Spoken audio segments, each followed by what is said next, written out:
I'm gonna cry. You guys, he loves me. This is becoming a regular occurrence. AJ needs to make a clip of you crying. I would love that. That's funny. Oh my God. Is this my Kim Kardashian moment? I'm kidding. I don't want that. But I mean, if this is how I get it, I'm okay with that too. I mean, like her crying meme, not the sex tape. I don't know anything about clarify. any of that. So. Yeah.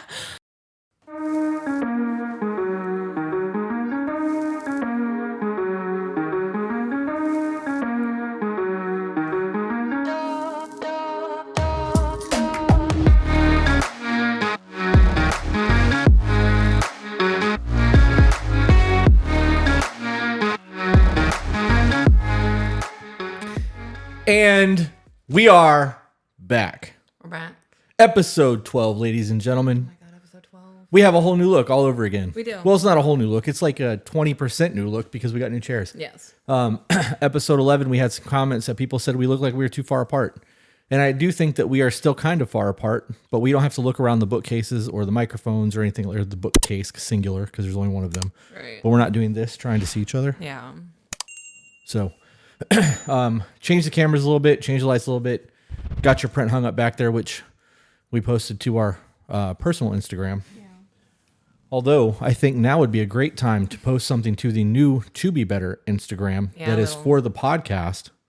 Little back behind the scenes. Yeah, let's do that. Let's go to, how do I do this? I don't tech. You're doing better than I am. If I hold it down, will it video? Maybe. Let's find out. Is it working? It is. Do you have any topics that you would like to discuss today? No, you put me on the spot and I'm uncomfortable. Oh, it's funny how that works. Episode 12. She doesn't know what to do with herself. Getting way close on that face. Wait. You know, nose flare? Oh, yeah, look at that. Human tricks. Stupid human tricks, ladies and gentlemen. All right. I'll finish that in a little bit. Okay. So we are we have so much. A lot. We have so much. So we're still probably 185 to 200 emails backlogged, which is good because we get to cherry pick now, which I'm excited about. I was able to go through and delete emails that I didn't think was really relevant to anything. We are going to try to do 2 to 3 emails today. We do have other topics we want to discuss, but I want to talk about a couple of other house cleaning things real quick. Ooh, that could be a separate segment. House cleaning? Yeah. I mean, that's kind of where we're at right now, trying to figure out how to move forward with a lot of things. So we did create the new Instagram because there's a lot of talk about TikTok being banned. Mm-hmm. And in the event that TikTok gets banned, where the people who use TikTok video format going to go other than YouTube or Instagram? And we're already on YouTube, so we created the Instagram so that if people would like to interact with us moving forward in the event that TikTok gets banned, that's where we'll be. Mm-hmm. And I have a whole lot of thoughts on that whole process, but I'm not going to get into that right now. We are looking at multiple segments. We're looking at creating separate YouTube channels that do not involve relationships. Yeah. We've contemplated doing blogs. You wanted to do like a murder mystery thing. We've talked about doing TV show conversations. Movie reviews. Just things that are not relationships so that we can continue to do this every single day and not have to worry about content coming in from emails. Mm-hmm. Excuse me. I'm very verpy. It's been that way since we worked out this morning. Yeah. But we also have other things that we're working on that is relationship based in terms of doing shorter segments that are topic specific so that we're not actually reading emails. Which we really need to sit down and figure out how we're going to do that because that's been like 2 weeks on the back burner. We have so much to figure out and work out. I also think that there might be a time in the near future that we set up a Android phone that I don't use for anything other than posting TikToks to have it set on both of us so that we can go live while we're recording the podcast. We are also doing premieres on YouTube now for when the podcasts release on Mondays at 9 a.m. where I actually sit down and interact in the comment sections with people, which is a lot of fun for me. Mm-hmm. Patreon is up to almost 180 people. So that community is growing big time. You know, I was thinking about that community this morning. People join things like that because they want to feel like they're a part of something. Mm-hmm. You know, I go back and forth with somebody in the Patreon group on TikTok before we even started it. So there are people who have access to us because they were there from the beginning that nobody else is going to get. Mm-hmm. Monster Slayer is one of those people. Yeah. Vomit Girl is one of those people. Yeah. And I was going back and forth with Vomit Girl, and she's sending me something. I'm really excited about it. It's a little gnome. But I was thinking, like, this is now something that she gets to look forward to. Everybody in Patreon looks forward to the lives. Yeah, on because Fridays. we all converse and we bounce off ideas and we support each other. Yeah. People want to feel like they're part of something. If you are going through life right now and you feel like you have nobody in your corner, go join the Patreon. Mm-hmm. You're going to feel so much better about yourself. There are people there who will genuinely care about you. If you don't have family you don't talk to, all of your friends have deserted you, you're depressed, you don't talk to anybody, you go to work and you go home and that's it, join the Patreon. It's $10 a month. You have people you can speak with, people you can get genuine opinions from, and no one's going to bash you for anything. Right. They are all very minded, sweet, open-minded, sweet people. Yeah, and it's $15 if you want to actually see the live streams on Fridays. Mm-hmm. We are talking about live streams on YouTube now as well, and I don't know how that's going to work out. We were supposed to figure that out today, and when you brought that up to me, I thought you meant like let's do them on Thursdays. So I put it in Patreon, and everyone was like, "We would love that." There's a lot of people that can't watch Friday nights because of work that would be able to watch on Thursdays. So I don't know. We talked about it a little bit while we were doing cardio at the park. If we did, that picture looks so good. I'm glad you get to look at the it. detail in that shifter, like you can see all the cracks in the rubber from the shifter because it's like that car's from the 40s or 50s. Yeah. Anyways, that's going to be a big distraction for me, I think. Anyways, I don't even know what I was talking about. Oh, we were talking at the park about YouTube. If we got up and did our workout and we were done, did all of our morning shit and we're done by 11:30 and sat down to record, which is what time it is now. It's 11:40. And we recorded from 11:30 to 6:30. That would give us 7 hours to do a podcast and a side show. Right. Or 2 of the smaller videos or whatever. Mm-hmm. We could then rest from 6:30 to 8, have dinner, play around, whatever we want to do. And then go live on Thursdays from 8 to 10 or 8 to 9 or however we felt like we wanted to do the lives. Mm-hmm. And that would take up an entire day of recording time, that's more than a full-time job when you really think about like a day's worth of work. Right. And then we could either work half a day on Friday with recording or take, Friday off to go shoot because that's, we prefer to shoot on days where everyone else is at work in terms of our photography. Right. And then we could work on Saturdays and do that. And then with future things that we've got going on with you getting you have something on your shirt. It's bleach. Well, if we can get, moving forward, if we're back at work and things are going different with the businesses, then that obviously would it would affect our record time, but not our lives because we won't be working that late.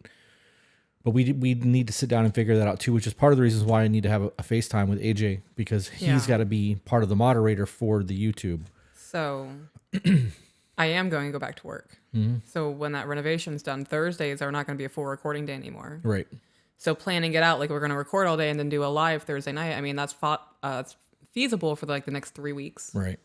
Well, it would be different when you're back there because we could still record Friday and Saturday. I don't have to get the episode drops Monday. Mm-hmm. So as long as we are done recording episode whatever by Sunday, I have time to edit, get it to AJ for clips, and then get it up Monday. Okay. So I'm not so worried about that. I'm more worried about the amount of content we're producing because we've recorded a lot. Last week we recorded 4 days straight, and we're backlogged now until the 10th. Today's the 2nd. We've created an extra release for not Spotify, but for the streaming services.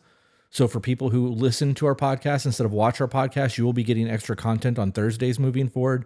But it's content that's already been released on YouTube, so it's just an MP3 that you guys can listen to because I know people listen while they're at work versus they can't watch it. So we have to figure that out. It's a lot. I also think that we talked about this yesterday too. Your tattoo apprenticeship is a dream that I want you to achieve. Right. I don't care if you tattoo for a day or a year, as long as you get the title of tattoo artist. That's my goal for you. I want you to have that so you can say that you accomplished something that you've wanted to do since you were a kid. But in the event that this takes off and it's doing stupid money every month and we can make this a full-time job, I would love to make this a full-time job because the businesses are running themselves now. We don't really have to be there. Right. And if we could go to work for 3 hours a day in the morning just to make sure everything is running smooth, collect money, do upgrades, that kind of shit, and then come home and record and then do the kid thing at nighttime, like we could definitely manage our time differently. And I think that it would be beneficial, but that's neither here nor there. This is doing well. Like we hit 11,000 subscribers already. We're already over 11,000. Yeah. We're at almost 12 at this point. Now I'm curious what the actual number is. Um, You know that we hit. Go ahead. I'm sorry. so now I'm reevaluating if I even want to go back and do my apprenticeship. Yeah. We're I at. mean, what's the point if I'm going to be there for 6 months full time doing the apprenticeship and then this takes off and I'm tattooing for 3 hours in the morning? It's not worth it. Well, you didn't have to tattoo. I'm just saying, like, we could go in and show our faces. Yeah. And be present. We're at 11,582. Yeah. And you doing that, finishing your apprenticeship, so that if you want to tattoo, you can. It's nice to break up life a little bit. You know what I mean? We can talk about that off camera. There's money things that are involved in all that I don't want to put out there. We hit number 2 in the U.S. for relationships for our podcast. And we've been in on Apple.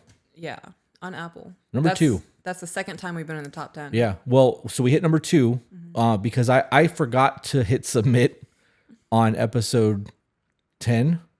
So episode 10 and 11 released within 3 days of each other. And I think because it got so many listens that it bumped us up. And then episode 12 dropped. Or I'm sorry, it was 9 and 10 because this is episode 12. When episode 11 dropped, we were at number 8. Yeah. And we were at number 9 on Spotify, which blows my mind because, like, it's us. It's us. We're not special. No, we're not. We are the same decaying organic matter as everyone else. Like, the fact that people want to hear us talk shit just blows my mind. Do you have anything that you want to talk about before we talk about the topics? I do. Well, what do you mean the topics? Because we have things written down that we like to always get into before we podcast. Oh, well, that's it. I have things written down on my phone and in my notebook. Okay. Before we do that, then, I just want to say that I think that moving forward, our podcast format we're going to try to keep it at 3 hours. Okay. We get a lot of people that are like, I love the long format. I can listen to it while I clean. Other people are like, I can listen to it over several days. People enjoy that. Yeah. And I think with us doing the Clips channel, which is on the topic for an AJ call. For those of you who don't know, AJ is our future director. If he ever moves to Florida, he will be sitting in here while we record our episodes, helping to navigate this whole thing. And that's the goal. I want to do a Clips channel so that we can take 30-minute segments and make short clips for YouTube that we could even create like a Clips podcast channel to just upload the shorter clips for the people who don't want long podcasts. Right.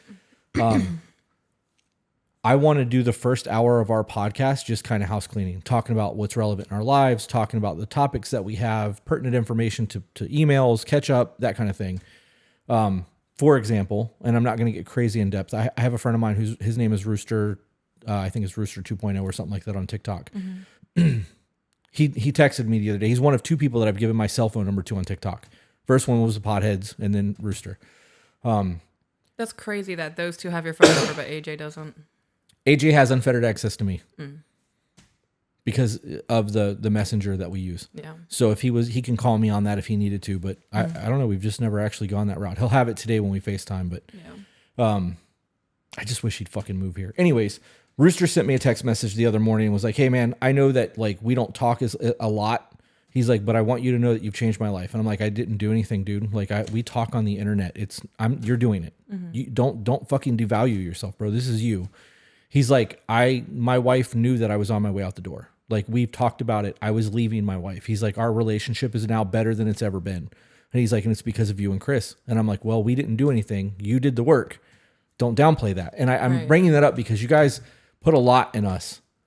And all we do is provide you with the information. Whether you use the information is 2 different things. What were you about to say? That's actually one of my notes in here. So I'm like, we're like carpenters of knowledge. You know how they have the carpenter belt and they have all their tools on their belts? Those tools mean nothing to you until you know how to use them. Right. So we are giving you these tools. We are telling you how to use these tools and you're adding them to your own belt to use in your own life. Right. We're doing nothing but giving you the knowledge. You're the one implementing it and taking the action. Right. I agree with that. And that's it. I mean, you guys got to do the work. We can tell you till we're blue in the face how to do something, but until you implement it, it doesn't matter if you know it or not. He then sent me another text message and said, I just spent all of the savings that I had for my dream boat on a workout facility for my garage. He bought a whole bunch of gym equipment for him and his wife to start working out, and they're getting up at 4 a.m. every morning and working out together. I love that. He then sent me another text message and said that within the next 2 weeks, he is reopening his construction business that went under during COVID. That's amazing. So in the course of 12 episodes, It was a little bit longer for him because I was interacting with him before the podcast. Well, we were just on TikTok. Right, but it was on a personal back and forth text message kind of thing. But in 12 weeks, he's saved his marriage, getting his physical health in order. His wife is getting her physical health in order, and he's getting ready to open his business back up. And he's crediting all of that to me. And I'm like, no, bro, like I didn't do any of this. This is you. And he's like, you lit a fire under me. He's like, you're motivated. He's like, the way that you talk to your woman is inspirational. He's like, if you can do it, I can do it. And he's doing it. And like, it means nothing to me in terms of like his success, but the fact that he's gaining success and he's finding it in his life is fucking incredible to me. And it feels good. Yeah. Like getting those kind of emails, like we did get a message at one point where somebody was like, hey, I just want to let you know, I just ripped up my divorce papers. Yeah. And I'm like, whoa, that's fucking heavy. Like, and you know, we've gotten other ones who was like, hey, I'm getting married. And, you know, we have the one that we sent the wedding card to. Yeah. We do have people that we are invested in their lives and what's going on. We have other people that send us updates about their therapy sessions. Mm-hmm. There's a lot of things that are happening that I never thought would have happened before. And people are crediting way too much to us. And as much as I would love to take credit for it and be like, yeah, that's right, bitches, we did that. We didn't. No, we didn't. We really didn't. We are having conversations that benefit you, and you guys are doing the work.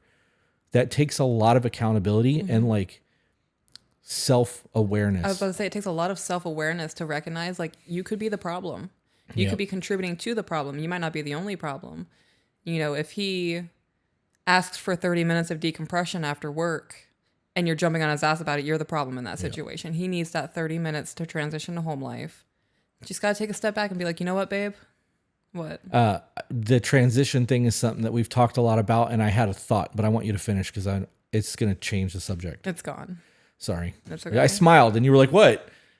We are getting emails from people who are like, my wife is taking my boots off because of your podcast. Mm-hmm. I fucking love that one, dude.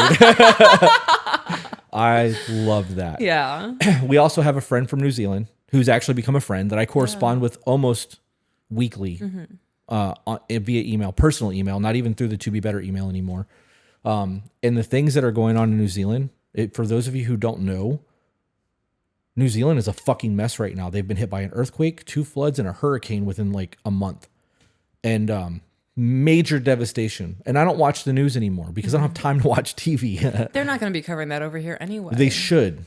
They should cover that over here because there should be relief going over there, and we should be trying to help them. Their country's in fucking shatters. No, they want us focused on Ukraine and Russia. Right. And that was going to be a whole other topic that I was going to start and be like, think about it, and then just end the conversation because I don't want to get into that.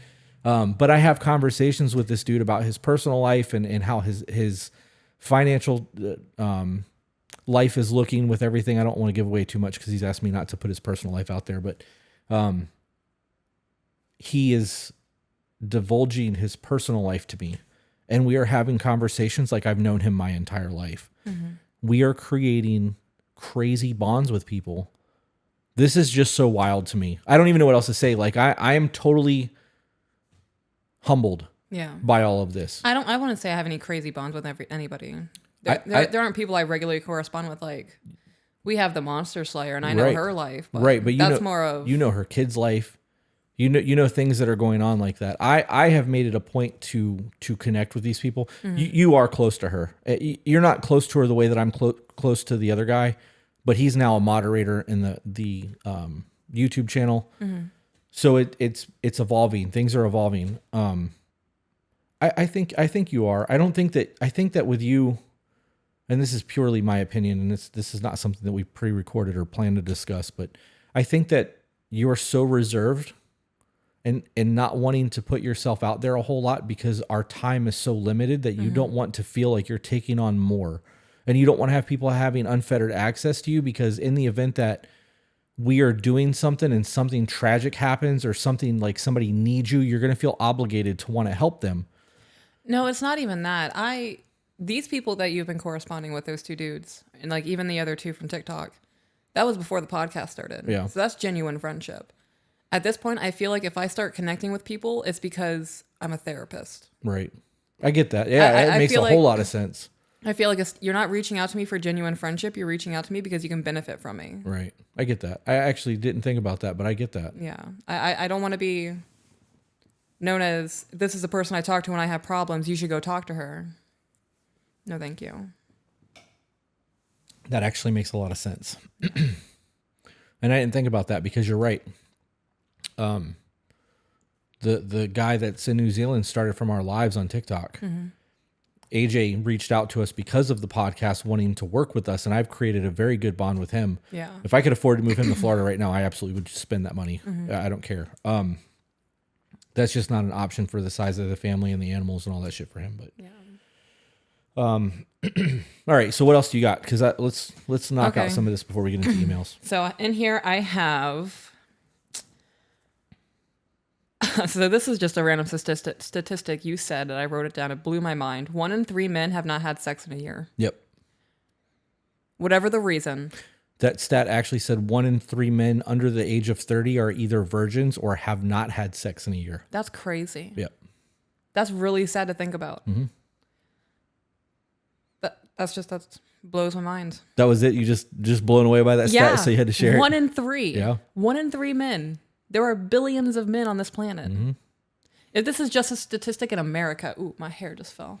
Well, if you want to look at it as 1 in 3, in terms of the planet, there's 8 billion people now. Right. So 1 in 3 would be almost 3 billion people. Yeah, I'm not doing that.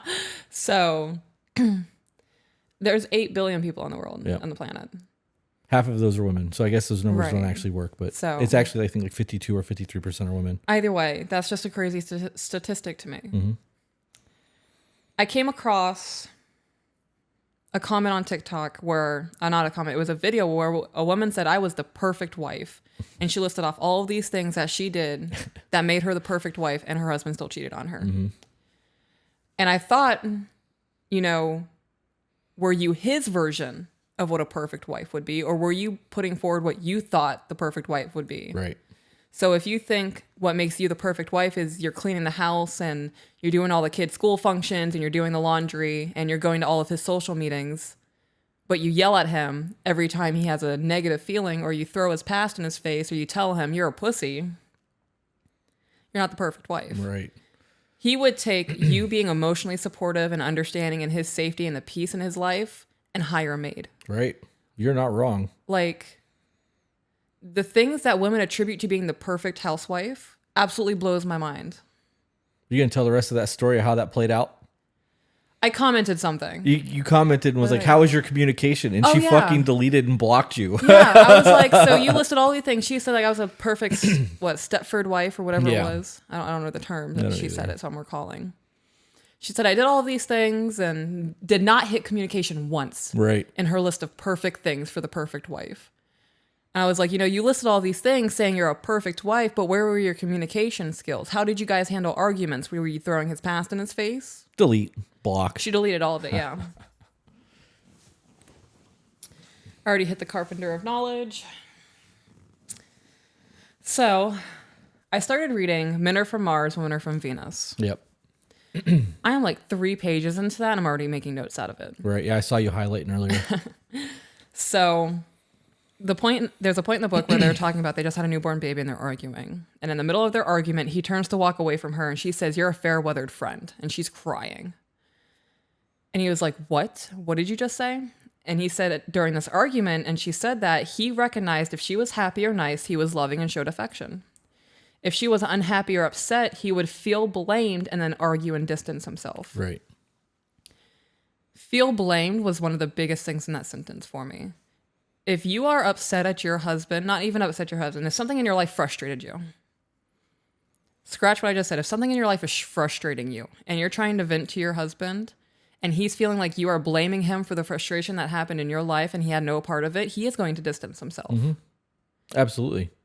And if there's trauma there, he'll probably disassociate from the conversation. Right. And then I wrote down a quote that he had is, "I marveled at how easy it was for me to support her when I was shown the way." You have to show somebody how to love you properly. Right. Yeah, these conversations are necessary. That's it. And it blew my mind that that's just not common knowledge.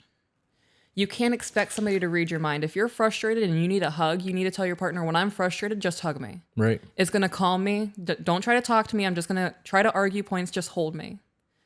That's what you say when you're in your logical state of mind, because when you become emotional, you're not going to be able to articulate what you need because you're just frustrated. Right. Or you're angry.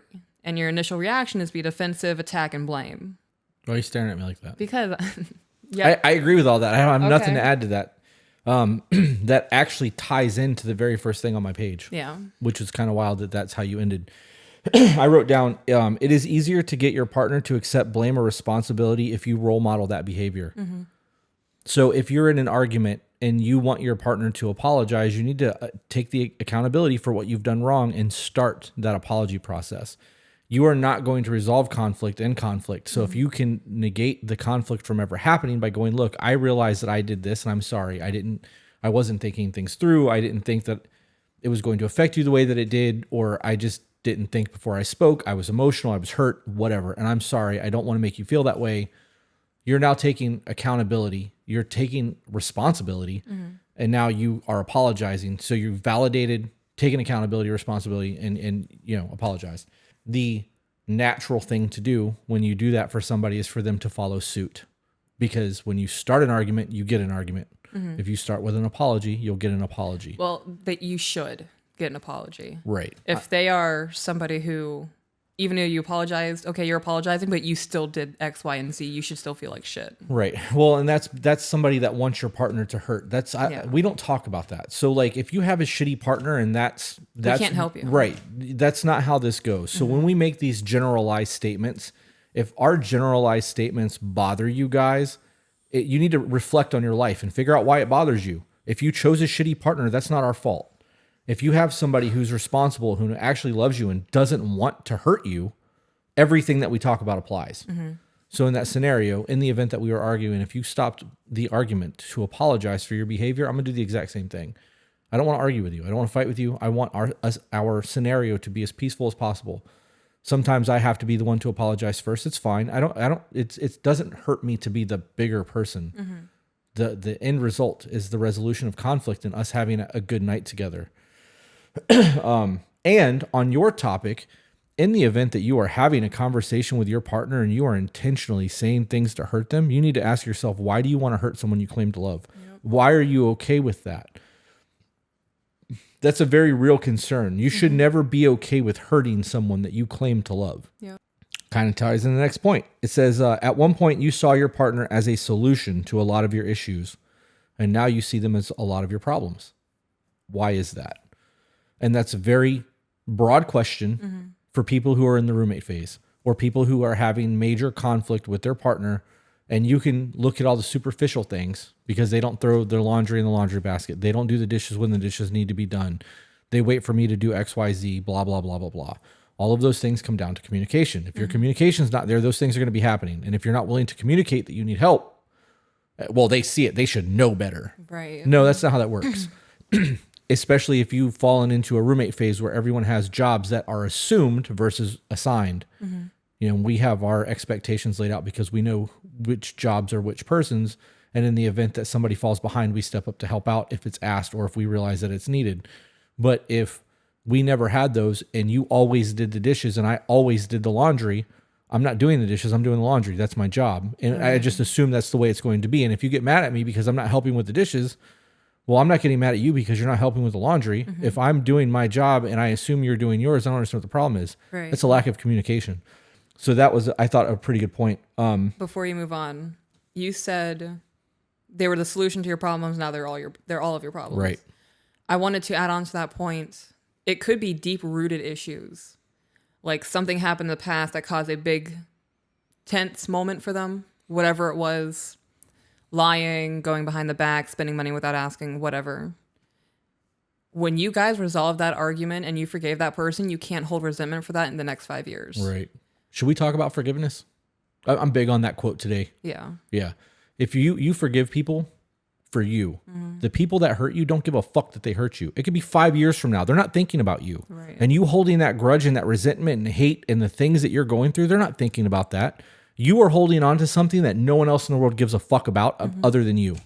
You forgive for you. So if you have a scenario where you're with someone still and they hurt you, you have to forgive them because they're living their life. They're not thinking about what happened in the past. They're thinking about what's going forward while you're holding on to this. You're poisoning yourself and your relationship if that's the case. Yeah. I want that shit on a t-shirt. I have quoted that thing probably 40 times in the last 3 days. I even posted it to my Facebook. Yeah, you did. Because I'm one of those people that I will remember a slight, even a small one, forever. And I may never bring it up, but when I need to call on that frustration and that hurt to motivate me to do something, because I am the person that uses everything negative to push me, I can just grab that chip off my shoulder and eat it for some energy. You know what I mean? Yeah. It's extra carbs. It's like a little caffeine pill with some ephedrine. But that works for me. But I realize that there are people that when people bring up in conversation in my head, I go, fuck that person. Yeah. I don't want to do that anymore. When people bring that person, I'm like, yeah, okay, whatever. Yeah. I'm at that point now. I don't care. Like, it's not going to benefit me to continue harboring. Now, does that mean that I'm going to bring these people back into my life? Absolutely not. You know what I mean? If I got bit by a rabid dog, I'm not trying to capture it and make it a pet. You know what I mean? Like, I know better. But I'm not holding on the hatred that I was holding anymore. I just don't have it in me. The other one says, if your house is dirty or things aren't done to your standard, how do you react? And it says react, not respond. For those of you who don't know, there is a difference. Are you angry, bitter, or demanding? If you are loving to your family, do you think it would be viewed in a more positive light? So in a scenario where something's not getting done to your standard, but it's getting done, would you rather say thank you for doing that? Or would you rather start a fight because it's not done the way you wanted it done? Because that's where control and nagging starts for both men and women. Because I know some people, well, men do it too. Universal. Let's stop doing that, guys. Right. It should be common sense that if it can apply to one human being, it can apply across the board. Right. So let's take the folding towel thing, because this is one of the stupidest arguments people have. In the event that I have folded towels the way I fold them my entire life, 42 years on the planet, you're almost 30. So in your almost 30 years, you fold towels a different way. It's the way our mamas taught us. So we were taught to fold towels by a woman. So you can't say, well, that's a woman's thing. And I was to fold them and put them away, and you really be like, hey babe, thanks for doing laundry. I really appreciate you doing that. Do you think that you're going to get a better response from me and we're going to have a better evening than be like, I hate it when you fold the fucking towels like that? How do you think that scenario is going to play out? And I'm asking the internet more than I'm asking you, because we don't do that. Well, I'm actually going to pop in here. I hate the way you put my pants away. Well, my workout pants. Really? Yeah, but I've never said anything because it doesn't matter. Right. It's my preference. But I don't know if you can... You see the white stripes? I do. So when I fold these, I fold them like thinner. That way I can see the stripes and just know what color it is. I don't have to have them fold in a giant block. Okay. But it's something I don't bring up because it doesn't matter. When you go out of your way to help me with the laundry, knowing that's my job to do, why would I bitch at you and say you're folding my pants wrong? You need to do better next time. Right. That's exactly the point. Right. And I've never said it until now. And I had no idea. Right. Because it doesn't matter. Right. Yeah. Going forward, it still doesn't matter. That my pants are put away in the drawer where they belong. It doesn't matter how they're folded. Yeah. I mean, that's exactly it. And I didn't know that was ever a thing. And if you ever showed me, like, if you were like, here we go. This is real life problem solution. I didn't know that. Right, but it's not a problem for Right, me. but the next time we're doing laundry and I'm helping you put laundry away, if you have a pair of those, if you go, hey babe, check this out, and you show me, this is the way that I like my pants folded because I can now see these and I know that that's the colors I want. I'm gonna be like, mental note. I'm gonna do this and she's gonna give me an attaboy later. I may get some yummy or something. You know what I mean? And you're only willing to do that because I've never bitched about it. And every time you put laundry away, I'm like, babe, thanks. You've helped me so much. Right. And like, it's like the hanger thing. I try, it doesn't happen, but I try to actively remember when I'm not in a hurry to move my hangers over. Right. So like today, I absolutely did not do that because we were in a hurry to get in here after our showers to get recording. But I know later when I go in there to change my clothes, if I change my clothes, I just grab those and move them over. Yeah. You don't bitch about the fact that I don't move them because it only takes you a second to do your little process. But knowing that it does help you, I can hear that. Knowing that it does help you, I do take the extra second a lot of the time to remember to do that. And I don't have to. Right, you don't. But I do it because I know that it makes your life a little bit easier. And that comes down to you being polite about it. Right. If you were to be like, I fucking told you over and over and over again to move your hangers when you take your shirt off, I'd be like, fuck you. Who do you think you're talking to? Right. I don't have to do that. Yeah. I can do my own laundry. I'm an adult. You know what I mean? Like that could create a whole nasty back and forth from us that would never be a thing. Yeah. Otherwise. You know, people want to say that not bitching about something. If you slip up and I don't say anything, and when you do it, I congratulate that's kitty gloves. It's positive reinforcement. Right. We give children positive reinforcement because when they, for example, say the alphabet correctly, you want them to do it correctly again. And when they mess up, you're not going to be like, you dumb fuck of a kid. How did you not know there's an X there? Right. Now let's apply that logic to women getting dolled up and their men not complimenting them. Yeah. Same energy. Yeah. Exact same energy. Like, oh, I'm supposed to compliment you because you got dressed today? Oh, no. That's kitty gloves. Right. Yeah. Right. It only applies when it's their negative argument. Right. Not when it's their negative argument that needs to be corrected. Mm-hmm. That was a whole fucking minefield for me just now. I just got a little heated. I'm so sorry. That's good though. Like when you really look at that situation, that really applies across the board and people don't look at that. Yeah. They would rather argue and fight. And that comes down to that statement. Do you think you would be viewed in a more positive light? If I came home from work and you had a bad day and I'm like, hey babe, I'm home. I'm going to go jump in the shower real quick. And you're like, yeah, whatever. And I come out and I'm like, wait a minute. What happened? You're like, fucking kids did this and the refrigerator's leaking. And I asked you yesterday to empty the garage and you didn't do it. And I'm going to go, okay.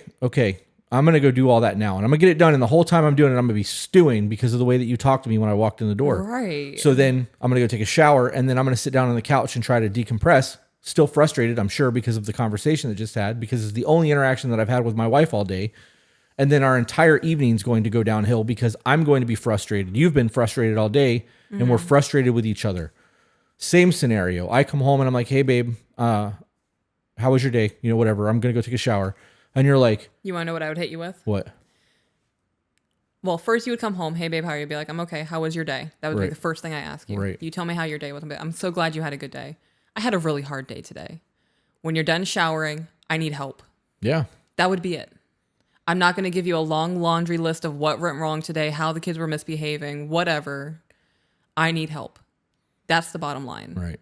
In that scenario, this really is not at all how I thought this podcast was going to go. In that scenario, I would be like, okay, I'm going to quickly shower then. And then I would come out of the shower and be like, all right, what do you need me to do? Because in my head, the way that you said that sounds like you have things that you need me to help you with in the house. That's how my brain immediately took that. So I'd be like, dope, shower, come back out. What's up? Because you weren't like, I need to talk to you. You did this wrong. You said, I need help. Yeah. Dope. What do you need me to do? Now we're having a conversation of what I can help with around the house, and it's not in a negative manner. I don't think there's anything wrong with our relationship. There's no anxiety of we need to talk or your tone towards me.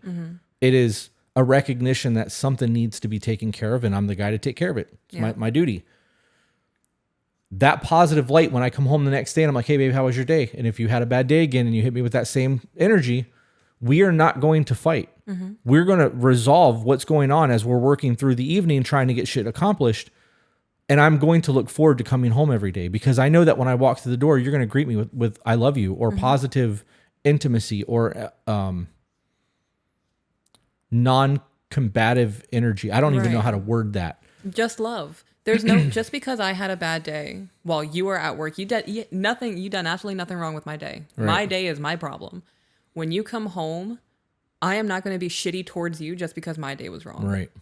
That doesn't make sense to me. No, I get that. So it's no different than men who have a bad day at work and bring that shit home and shit on their women. Right. To be fair. Yeah, no, it's still unacceptable. Right. You leave that shit at work. If you come home, if you're a man, you come home, you had a hard day at work, you greet your wife, ask her how her day was before you say you had a shitty one.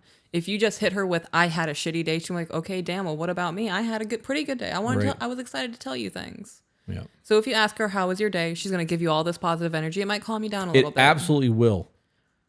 It absolutely will. Right.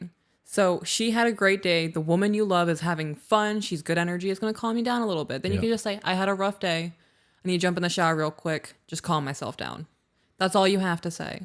She's going to be like, okay, babe, love you, kiss you, go do what you're going to do. You're going to come out of the shower. You're going to feel a little bit better.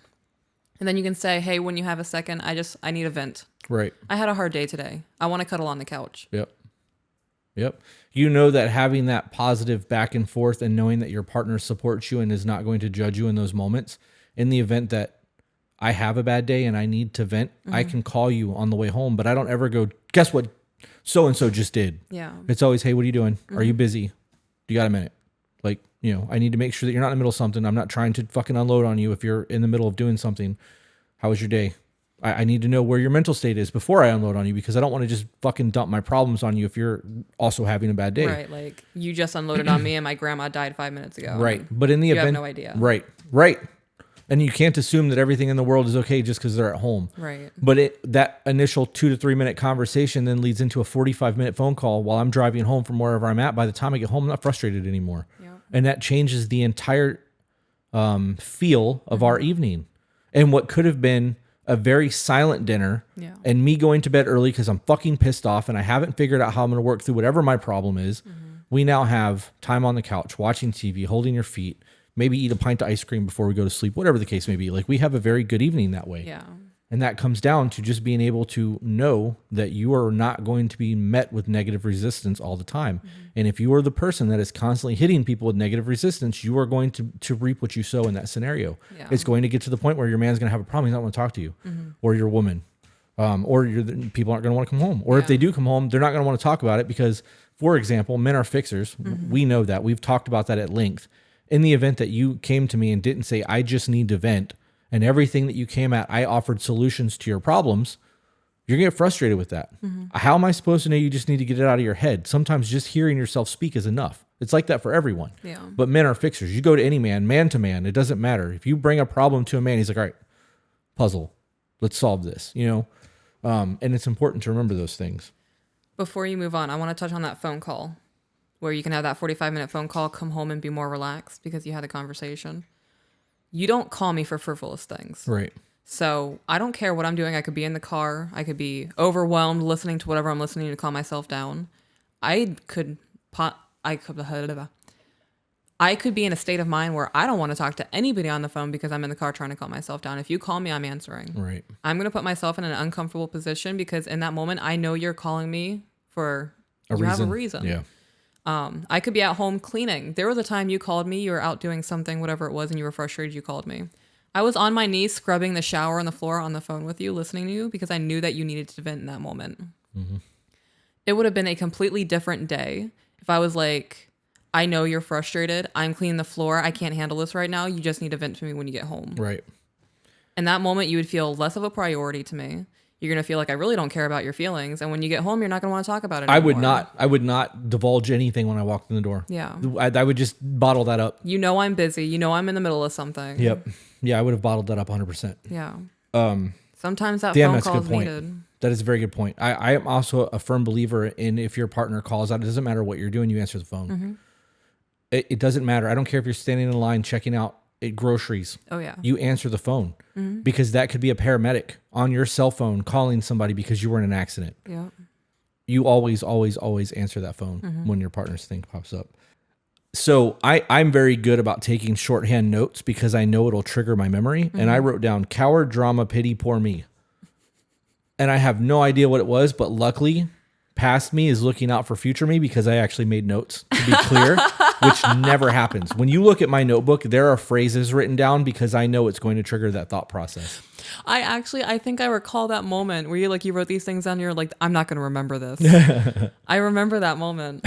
I wrote, if your partner has become so used to conflict at home, do you believe that they will want to be there or be the best version of themselves when they are there? I no punctuation there. And it's very scribbly written down because I thought it was going to jog my memory and it didn't. But reading it did. Yeah.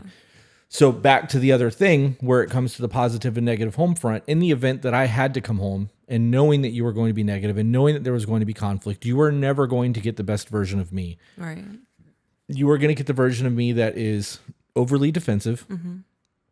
And this applies to anyone who gets into an argument and finds their partner constantly on the defensive. It could be a trauma response. It could be something you're doing. So I'm going to be overly defensive. In the event that you ask me to do something, I'm going to hem and haw about it. Yeah. Because why should I want to do something to somebody who's always nasty to me versus having a positive partner who's like, hey, when you get a minute, can you go vacuum my car? But yeah, babe, I got you because I'm happy because you treat me right and because there's no conflict and everything is positive in the home.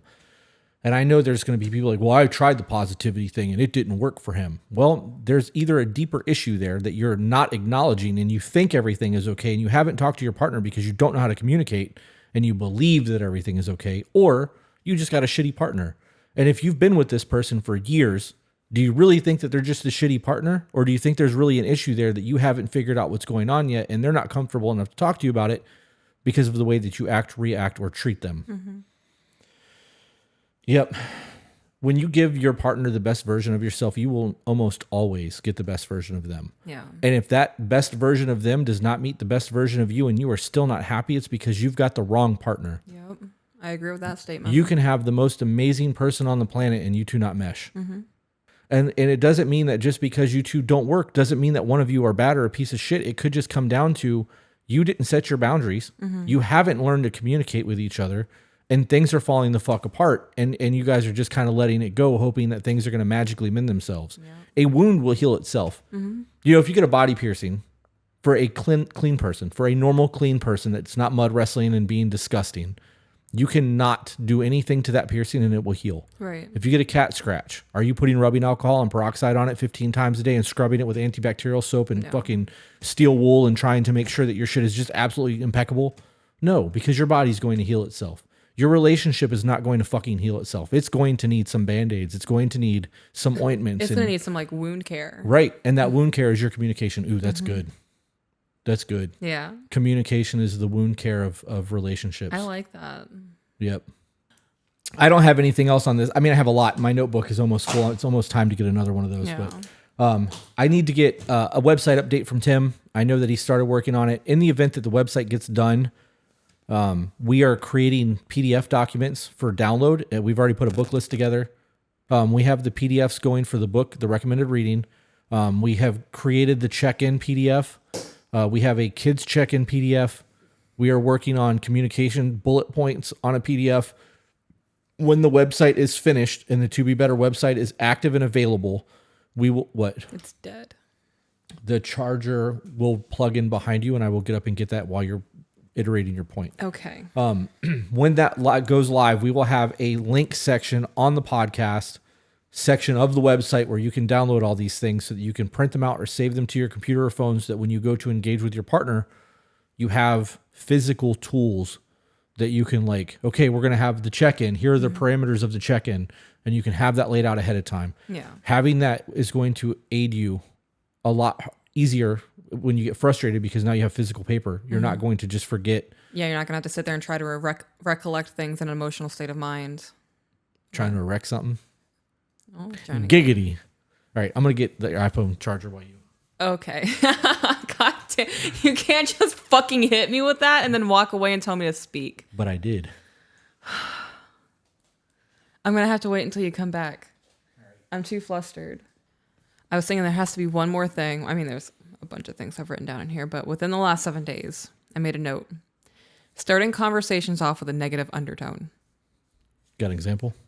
An example is you don't start a conversation off with, I need to tell you something, or we need to talk. You won the lottery. You don't do that. Right. So when you go, we need to talk later, you're not going to tell them happy birthday. Right. You're setting up the conversation to already be negative. So they're already planning ways to defend themselves. They're picking apart everything that probably happened in the last month, defending themselves on subjects you're not even going to bring up. Like, right. Oh, yeah, they absolutely will. Yeah. And anybody that has anxiety, when you hit them with, I need to talk to you later, it's going to create a very negative mindset for them. And most of the time, they'll be like, no, we need to talk now. Like, you can't do that to me. Oh, yeah. Because now I'm going to be sitting here all day going, oh, my God, what did I do? Are we ending? Yeah, you absolutely should never start a conversation with we need to talk.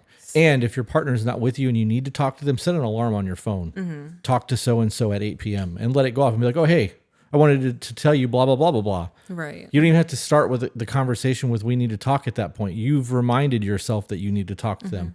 And unless there's actually a negative undertone to what's happening, you won't start the conversation that way. Right. So you needing to talk to them, if it is a negative, they haven't dwelled on it all day long. You haven't dwelled on it all day long. You're starting kind of fresh. Mm-hmm. And in the event that you both have a really dope day and you come home at the end of the shift and like you guys have had conversation and things are going good, your negative undertone that may have happened at noon may not seem so negative now and you may just have a normal conversation. Right. Yep. I also think it's important to point out that if you, like, say the negative experience happened, you've been dwelling on it, you figured out how you feel about it, and you're just anxiety ridden. and you know talking to them is going to make you feel better. You do not initiate that conversation when you know they're in a meeting at work. Right. Just because you are having a tumultuous inner dialogue and you're panicking and you think the world's ending does not mean then you go and make your partner's life a mess because you feel like you're a mess because of how you're feeling. Right. I agree with that. Timing matters. Timing absolutely matters. You're going to get a frustrated person if you're blowing their shit up while they're in a meeting, or if they're at work, measuring shit out and doing math in their head. Like you guys just have to be smart. I can't even call it common sense. Like you have to pick and choose your battles, and you got to pick and choose when you're going to have your battles. Yeah. And I don't care what the scenario is, picking your battle over the internet and having a text conversation with your partner is the wrong way to do it.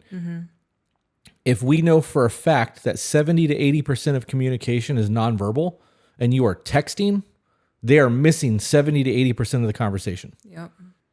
That's huge. So you are not getting your point across. You are going to make things so much worse. Yep. Don't do that. Don't do that. We've done that a couple of times, and I'm like, we can't do this over text message. Like, this is starting to get elevated, or this is starting to escalate. We need to have this conversation when I get home. And it normally is never a bad thing. Yeah. And normally you're like, I'm not meaning any of this shitty. And I'm like, that's how I'm taking it, though, because I can't read your body language. I can't hear your tone or inflection. I'll just talk to you when I get home. It's not a big deal. And then we come home and you're like, oh, that was it? Yeah. I also think when it comes to texting, when there are certain people who will text just to be super shitty. Like there's always underlining, undertone, implied, passive aggressive in text message. So when you've experienced that for a set amount of time like that, the main person you're communicating to is passive aggressive in text messaging.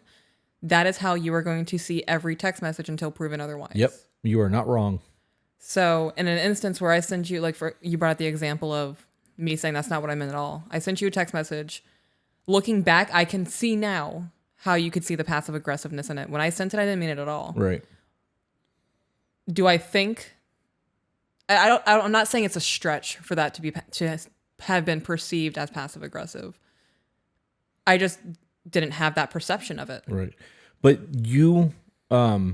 if you sent something that doesn't look passive aggressive and you have to look back and be like, okay, I could see how that could be taken that way. That means that something that I was going through in the moment made it that way. Okay. That makes sense. Here, perfect example. God, I can't even remember what I was going through the day. We had a day where I sent you a text message and you replied with wow, and I called you immediately. Oh, I remember what it was. I left the shop to get food. Right. You showed up at the shop, and I was driving, so I didn't see any of your text messages. And you were like, where are you? I'm getting ready to leave. You're not here. I guess I'm leaving now. Right. But there was something else happening in my life at that moment. And I was waiting to talk to you, and I was trying to talk to you face to face. But it was something about the build out, I think. Right. Something happened. Yeah. And I was fucking fuming. Like angry about what was going on. And you hit me with that wow, and I called you immediately. I'm like, what was that?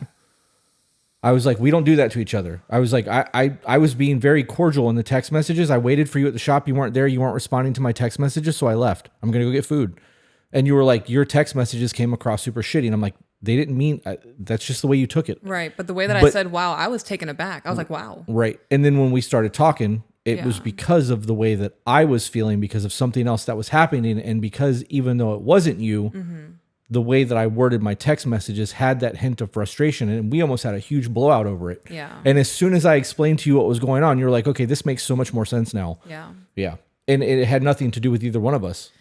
And that's why we don't have conversations over text message. Nothing of importance. Absolutely not. You can't hear tone inflection. You can't hear... Like, I can tell when you are frustrated by your voice. Yeah. So if you were to call me... Am I really that easy to read? For me, you are. Yeah. I live with you. Yeah. So when you call me and you're like, how's your day going? I can tell by your tone of voice, your inflection, how you're feeling. Right. So if you're super frustrated, I'm just like, okay, what's going on with you? And then you unload. I'm like, okay, so I'm so glad we did this on a phone call or we did this in person. Yeah. Because there are things that you do say jokingly when I know in person it's joking because of your tone. Right. And then when you're frustrated, but in text message, you can't tell anything. Right. Yeah. Yep. Stop having deep, meaningful conversations through text message. Or at least trying to correct them. You can have deep, like in-depth getting to know somebody over text message, like picking their brain at 3 a.m. But don't have tense conversations. Right, but if you're conflict. trying to get to know someone at 3 a.m. and you're having conversations via text message, that's very different than conflict starting. Because of that, it's lustful puppy play. Like you're not really. I just feel like I had to clarify that.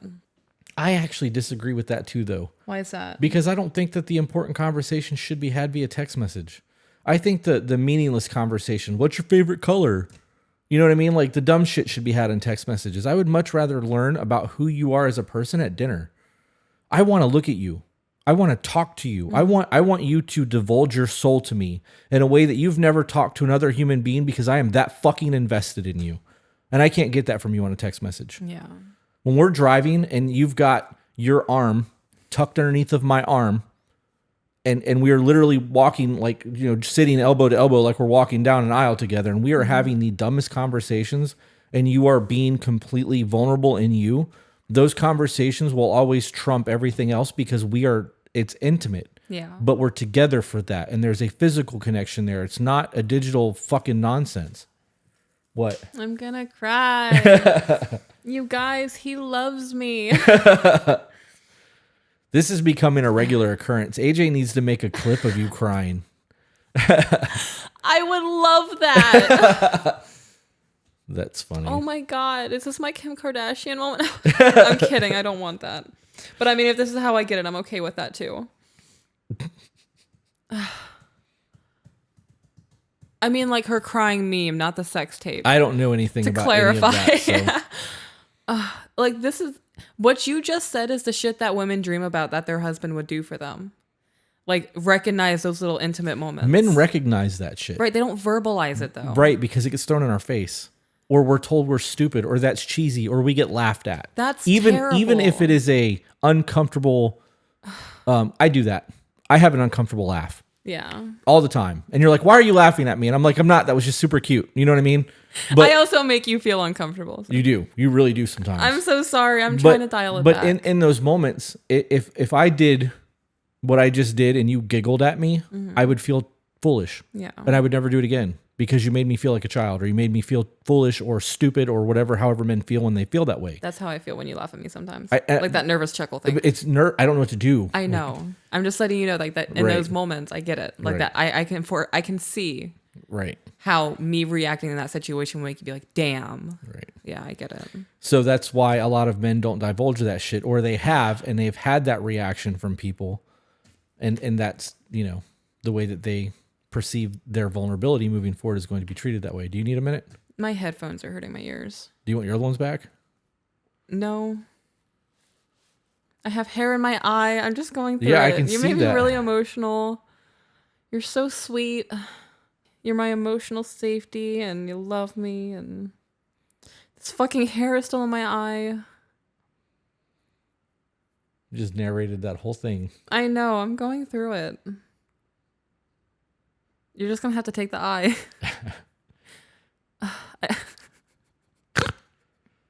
Logically. Oh my God. I just had a whole thought process. So I was like, you're just going to have to take the eye. And I was like, finally, my dream of having an eye patch. And I was like, no, I have to wear glasses. I was like, I can just black out the one lens. And I was like, no, a monocle.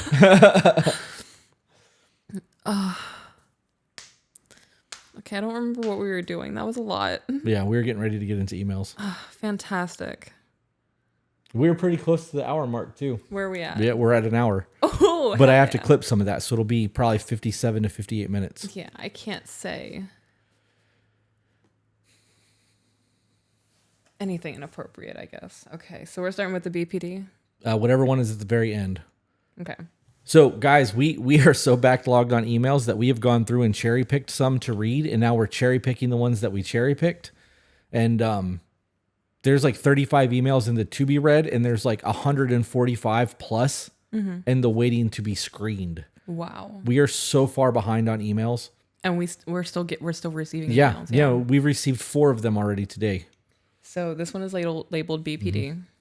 I have to mentally prepare myself for this. BPD is not an easy thing for me to talk about. Can I start by just saying I think you are both amazing? It's a good start. Very good start. That's a great start. That is a really good start. The blunt, no bullshit responses you give are a breath of fresh air. Too many of us afraid to have an opinion on anything nowadays. It makes what you guys are doing even more important. You know, I used to not say my opinions because I was worried of the backlash and being judged and shunned out from certain social groups and appearing as a bad person. It's crazy how much all that changes when you realize that you don't give a shit about other people's opinions or other social groups, because I don't give a shit. Yeah, I don't care anymore. I know who I am as a person. Right. I know the things that I do when I go out of my way to help humanity. I know what I do. Yeah. However, my issue isn't relationship-based, although of course can impact it.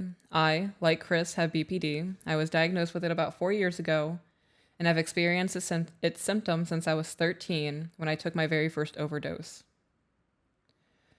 Like all of us with this delightful mental health condition, trauma as a child is the cause. My stepdad, who came into my life at 1, my biological father was just as shit and never around, was very handy with his fists, beating my mom into bloody pulps because he was feeling upset. He threw boiling hot water from his freshly made pot noodle all over her as I sat beside her.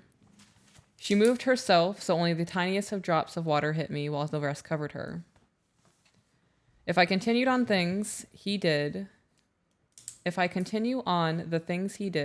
I'm sure you can both see already, I'm writing this email. I'd be writing this email forever. He was just a vile man, and my childhood raised me into a dysfunctional, rageful, hateful teenager who was hell-bent on hurting myself any way I could. This was how life became for years. Skip to present time, and I'm a 33-year-old mom of 2 teenage boys, which is a constant battle anyway because their hormones are all over the place. So of course, I'm experiencing what all parents of teenagers do. However, after a very recent, beginning of November 2022, family incident, life has become even harder and more triggering. I'm finding myself on more low suicidal moods than the erratic highs we can experience. Normally, when everything is normal, as they say, my days are hard, but more varied. My emotions seem to fit whatever scenario I'm in usually. However, now all I feel is anger and pain. I can't go into the reasons, mainly because the idea of typing it all out is too much right now. What am I after, and my purpose of all of this random rambling is to ask Chris how he deals with his BPD. How do you get to be confident enough to be in a room full of people and not get so ridiculously overwhelmed? I've never been able to do this. What methods or tools did you find that helped you just keep going? So I'm going to address the anger thing first. Okay. Anger is a mask. When you find yourself getting angry, there's other emotions there that you are not capable of processing in the moment. So you use anger as your emotion. Mm-hmm. It's usually hurt. To get past whatever's going on. So you need to, when you find yourself actually getting angry, you need to ask yourself why you're getting mad. Mm-hmm. With BPD, that's really hard to do because you have to go from emotional mind to logical mind, but that needs to happen. Getting overwhelmed. Can you read that overwhelmed part of thing again? Because I was hung up on the anger thing. You guys, the anger is can be a very useful tool, mm-hmm. but it can also be your downfall. How do you get to be confident enough to be in a room full of people and not get so ridiculously overwhelmed? Situational awareness. I know where my exits are. Mm-hmm. I know who the threats in the room are. I have severe PTSD, so like I know what I need to know going into a situation, and if I can't, then the overwhelming thing happens. So in the event that like we're going to a new place that we've never been before, it's through the roof. Mm-hmm. I have to know the exits. So the first thing I do when I walk into anywhere is to find the exits. I know where my exits are. Second thing that I do is look for threats. If I'm familiar with the place, then I'm looking at the people immediately to find out if there's threats in the building. And then I compartmentalize everything else from there in ways that works for me, and what works for me may not work for everyone else. Mm-hmm. So borderline is one of those things that's unique to everyone too. Like there are things that we experience that is universal, but the way that we experience them are not the same. So you need to look into doing some DBT, dialectic behavioral therapy. You can look that up on YouTube and find channels that will teach you that shit on your own. I'd recommend reading Buddha and the Borderline. That was definitely a good help for me. And then find somebody that you can trust, that you can reach out to when you're going through it. to make sure that the emotional response that you're having is the correct emotional response to the situation. Because as somebody with borderline, something very small can blow your entire world up, and it's illogical. And you don't know that it's illogical because you're trusting your emotional response. Somebody else be like, hey, you're really overreacting. And when you say that to somebody that's overreacting, they're like, no, I'm not. Ah. But when you have somebody that you can trust, that you can call, that's telling you that from a place of love and not, you need to calm down, it helps you go from emotional mind to logical mind. That's all I got on that one. How were you able to find the strength and determination to battle these demons and make such a successful version of yourself? I knew that I deserved what I have in life. I believe that. Everything that I've got right now, I believe I deserved. I believed I deserved the happiness, the love, the success. So even though I have tried to kill myself, I am where I am because I believe that I deserve this happiness, and I have it now. And like when I was at my lowest low, I would look at all the people that I believed that had the perfect marriages and the perfect love and the perfect families, and I believed I deserved that. And I wasn't going to quit because I deserved to experience that. Yeah. And that came after I actually tried to kill myself, but that's a whole different topic. So you have to find something that you want to strive for and obsess over it. Make it work. Enjoy that victory. Find the next thing and stay focused. That's really all I got on that one. Okay. I am in awe how you hold yourself accountable and don't use your mental health condition as an excuse. It's not. It's not an excuse. You use if you use your BPD as an excuse or any of your mental illnesses, unless it's like debilitating, crippling, like Baker acted, you are really going through emotional illness. You are using it as a crutch. You are making an active decision to play the pity me card. I don't believe in that shit. I don't want anybody to look at me with pity. I don't want somebody to go, oh, you poor baby, fuck you. I don't want that. I want somebody to look at me and be like, damn, I can't believe he just accomplished that shit. I want to be like him when I grow up. I want people to see me as a leader of men. If I was to die tomorrow, the only thing that I want said at my funeral is that he was a good man. And I have people that have who have assured me that they will make sure that when my eulogy is read, that is included. But that's what I want. I want people to go, he was a leader of men. He was a good man. He lived with integrity. He did everything he could to help other people while still gaining success. He was not a piece of shit human being. Like there's enough of that in the world. I just don't want to be that. Yeah. So because I have my core values and the way that I believe a man is supposed to live, I live by those. And I can't expect others to do that. That's why I don't believe that society will ever get to a level that I believe it should be, because it's so common to be a piece of shit. Yeah, it is. It's just people just accept that. I don't accept that. That's why the people that are around me aren't that. And I'm going to give an example. And AJ, I'm sorry if you don't like this, you can cut this out. We talked about giving AJ 20% of everything that we make from the podcast. He asked me about creating extra channels to drive revenue. And I'm like, so how does that look for us? Because we have a handshake agreement. Obviously it's recorded, but we have an agreement based that you get 20% of everything that To Be Better does. Yeah. If you start creating extra channels and using our content to drive revenue and you keep that revenue, that would be a problem for me. He was like, well, I wouldn't do that. He was like, it would get added to whatever we're making. So if you make X amount on YouTube and then X amount on the YouTube shorts and then X amount on the YouTube clips and then X amount on this new side stream, I get 20% of all that bundled together. And I'm like, okay, that's what I needed to hear, because that's the right way to go about this, because it's ours. Right. He's the director who gets 20%. So in the event that we have other revenue streams that's under the To Be Better umbrella, he gets 20%. And if he was trying to get extra revenue and skirt us out of it, I would cut him off. Yeah. I would change all the passwords and tell him to go fuck himself. Yeah. Because I don't live like that. When you have an agreement with somebody, you hold that agreement. Integrity means more to me than any other value in people. So, I agree with that. I don't know. I really wish he'd fucking move down here. Anyways. You own up to your mistakes and learn from them. You soak in every one of Chris's suggestions and advice. Your love and adoration is so visibly obvious, and it's lovely to witness. You know, there's only been one perfect person that's ever lived in this world. One. And he was crucified. Yeah. I know that I am flawed. I am not perfect. I will never be perfect, but I want to be. I want to progress. I don't want to ever sit stagnant. I don't want to stop growing. I don't want to think in any situation that I know everything that I could know.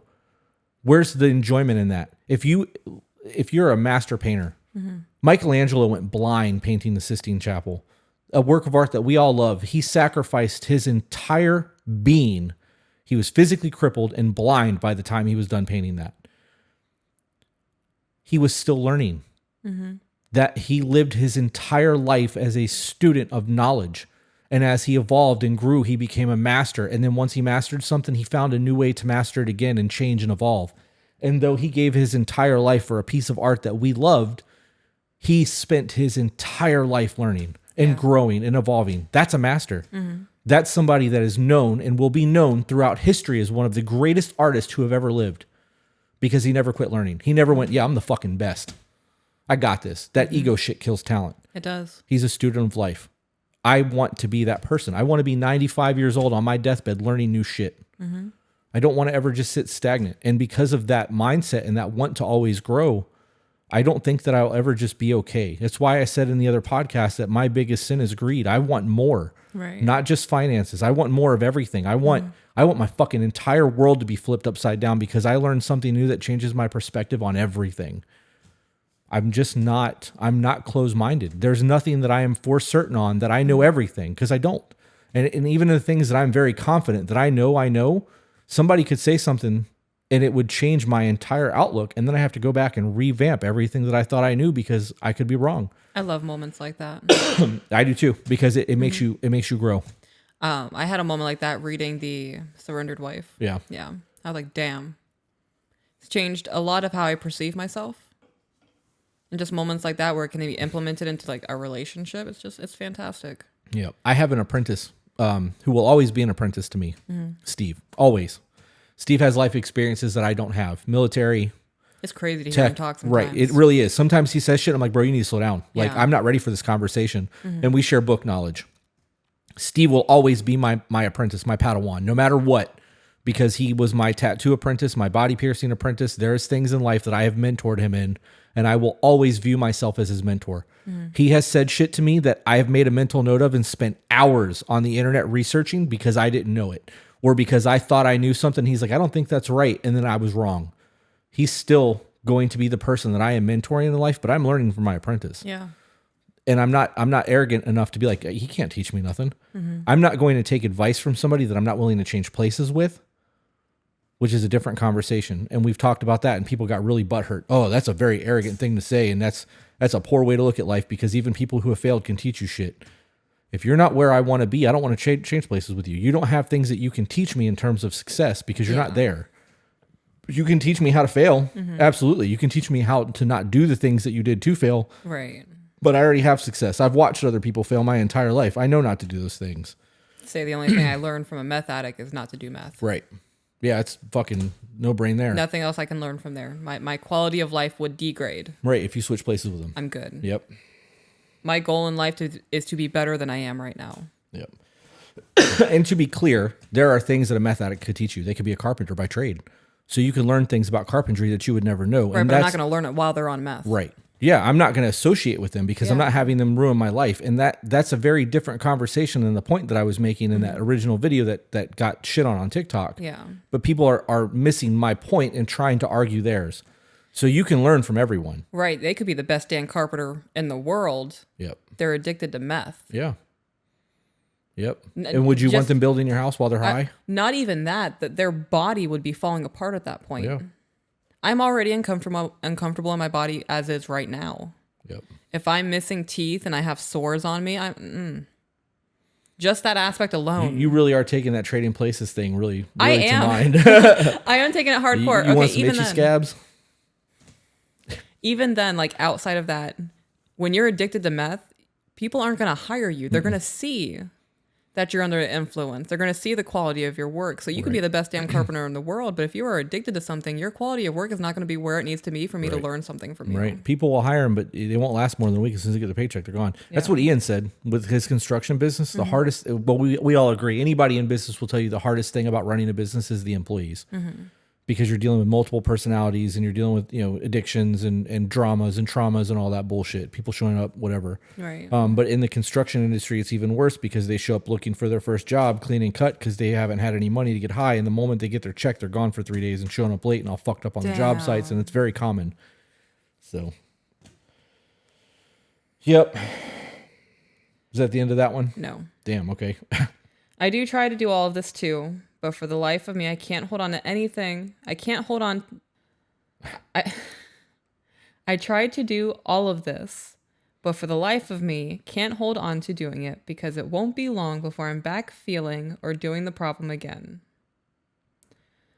I've never been violent towards another person because of it. However, recently I have lost my temper and found myself hitting things around me. I have not done this since my younger years, way before being diagnosed and becoming a mom. I feel like I'm slowly slipping back into the old broken me, and I'm terrified. So it's time to do some work on yourself. Mm-hmm. That's all there is to that.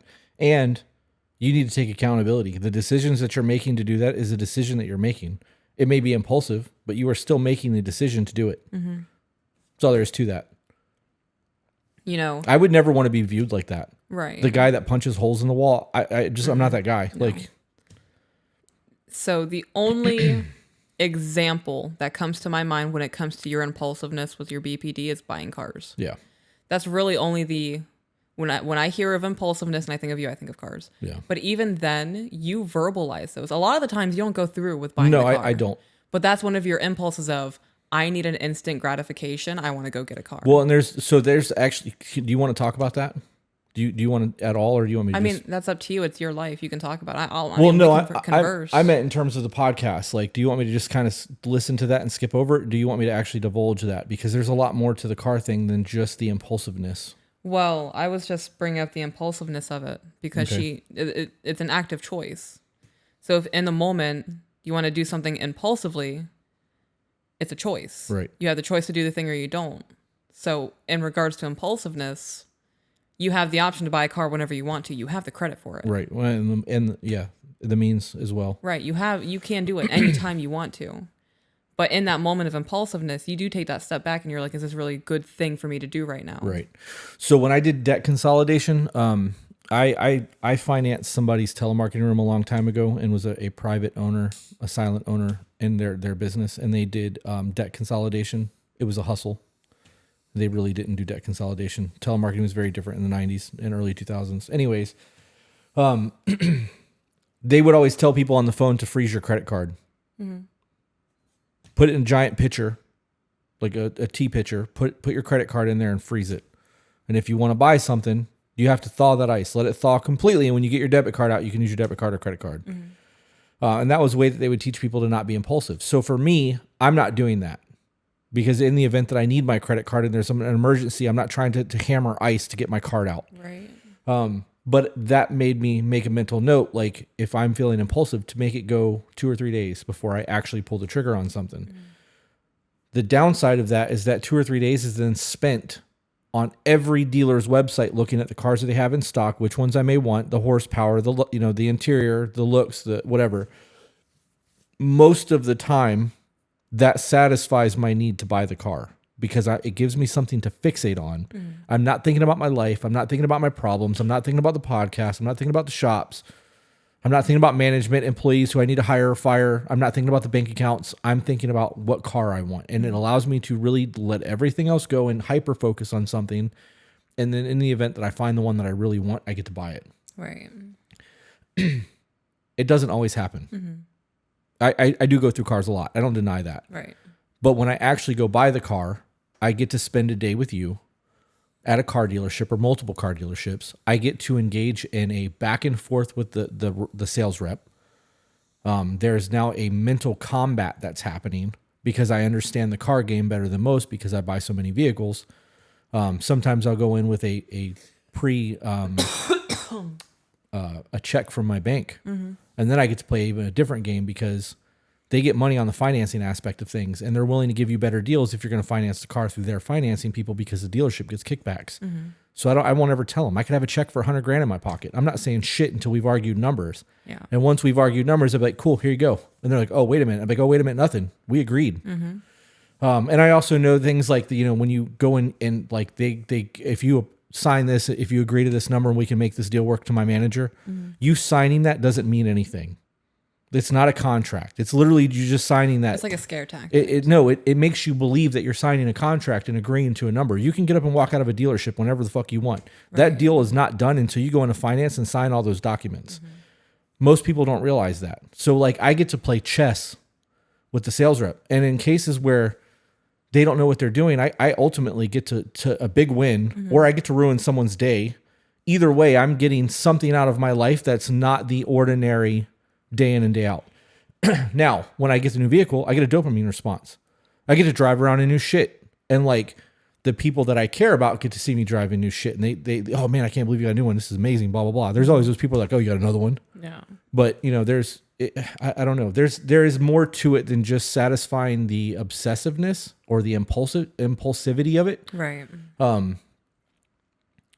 I think that you're right. I am super impulsive when it comes to cars. I don't deny that at all. I'm the same way with motorcycles. When I want a motorcycle, and I will obsess over it and it becomes impulsive. And like sometimes I'll buy one and be like, why did I do that 2 days later? That happens.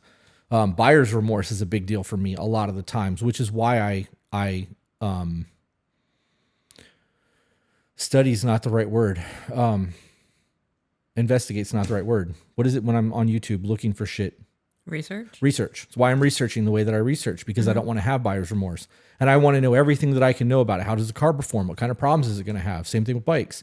It's more of it allows me to fixate on something like an addict.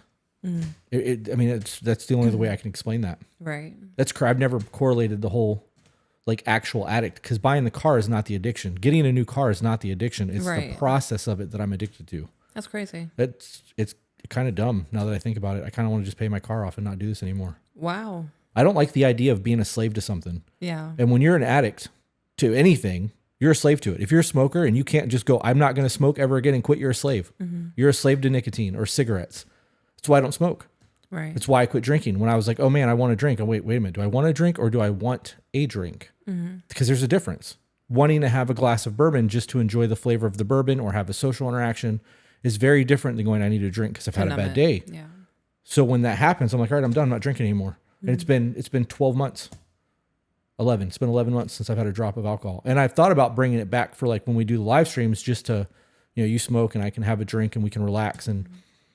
But I don't even know if I want to do that because I don't want it to be a prevalent thing in my life. I'm very strong-minded in that aspect. I respect that. Anyways, that was a whole fucking tirade.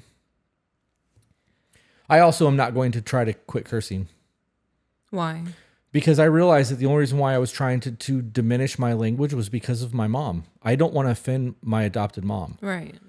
I believe that our podcast is being pushed because of who we are. And if I start changing who we are to fit a narrative or to appease someone else, we may lose what we're doing.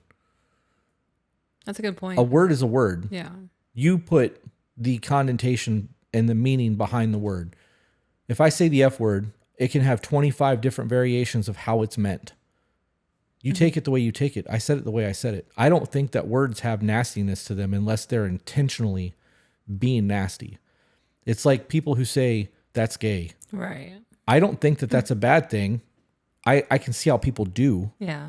But like if people call me a cracker, I can choose to be offended by it, or I can tattoo it on my body and be like, you got something else you want to offend me with? Like, I don't care, dude. Like, I'm not weak like that. It's a word. I don't give a shit. There's not a single word on the planet that I could be called that I'm going to take offense to just because the word is used.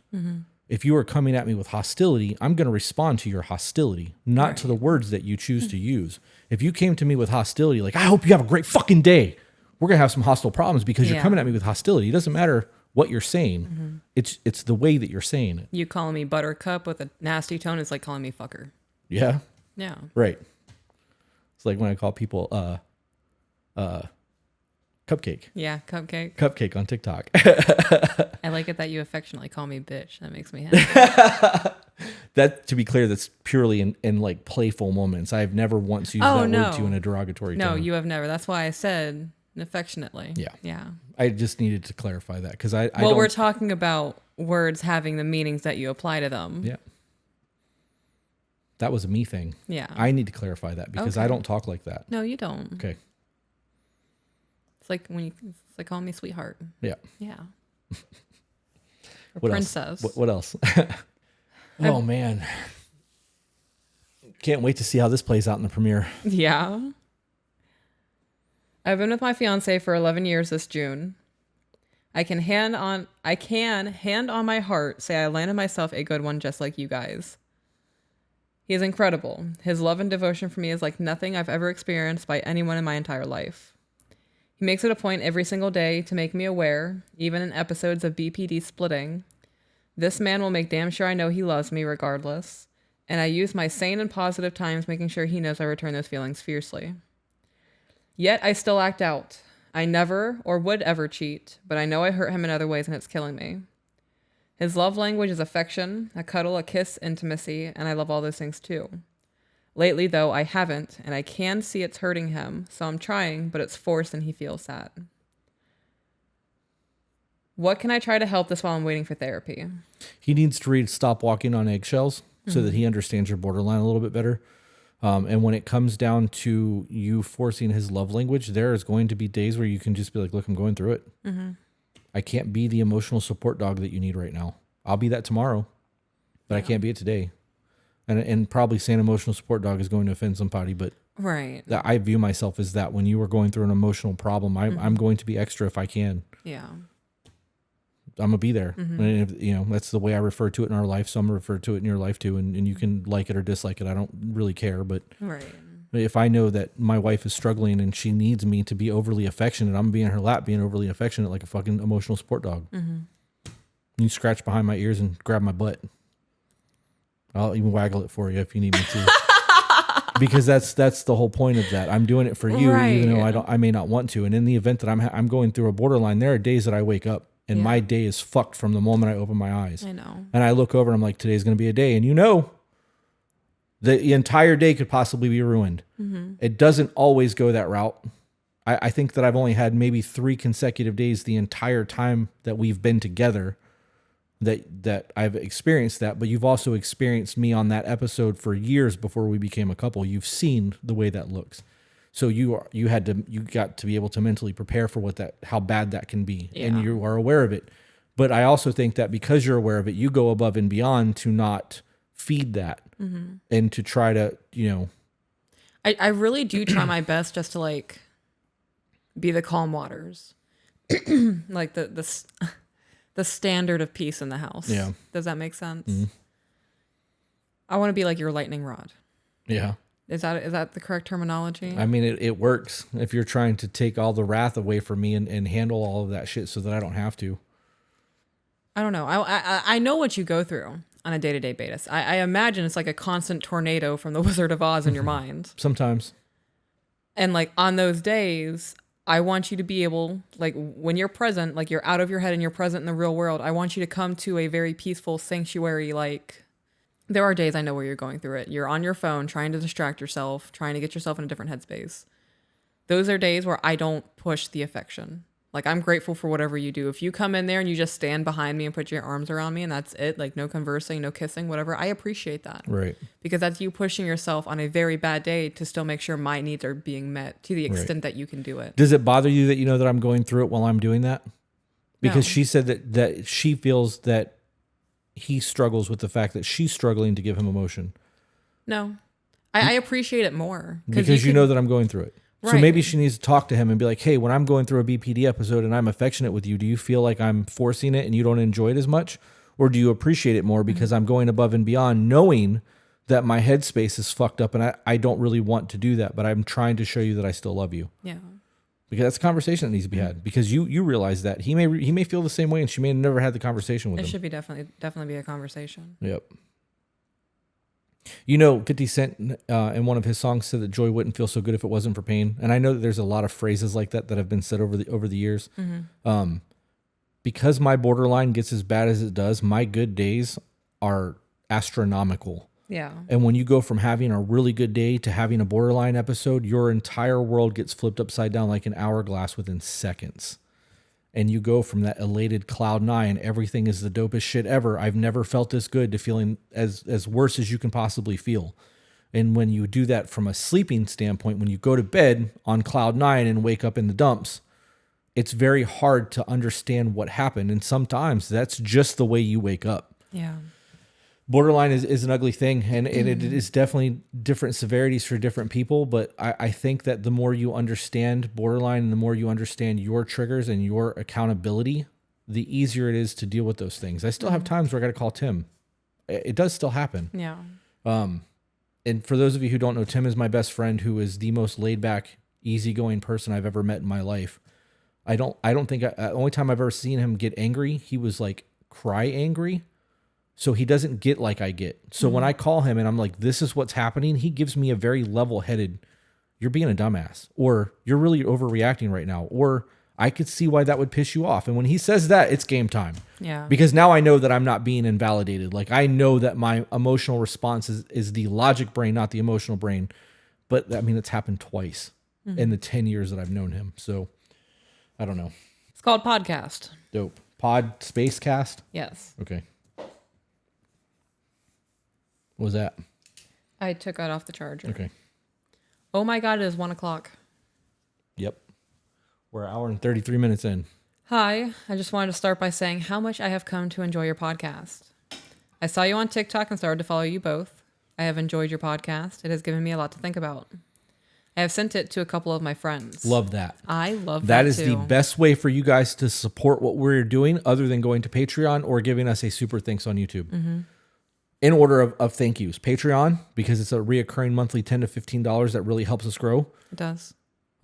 Super thanks on YouTube, because you can set donations amount and just give us what you feel you can spare, which then gets put back into the podcast, or will allow us to do this full time and sharing this with people. Because the more people that actually see this, the more the other two things are likely to happen. Yep. All of them help out. It's fantastic. Yep.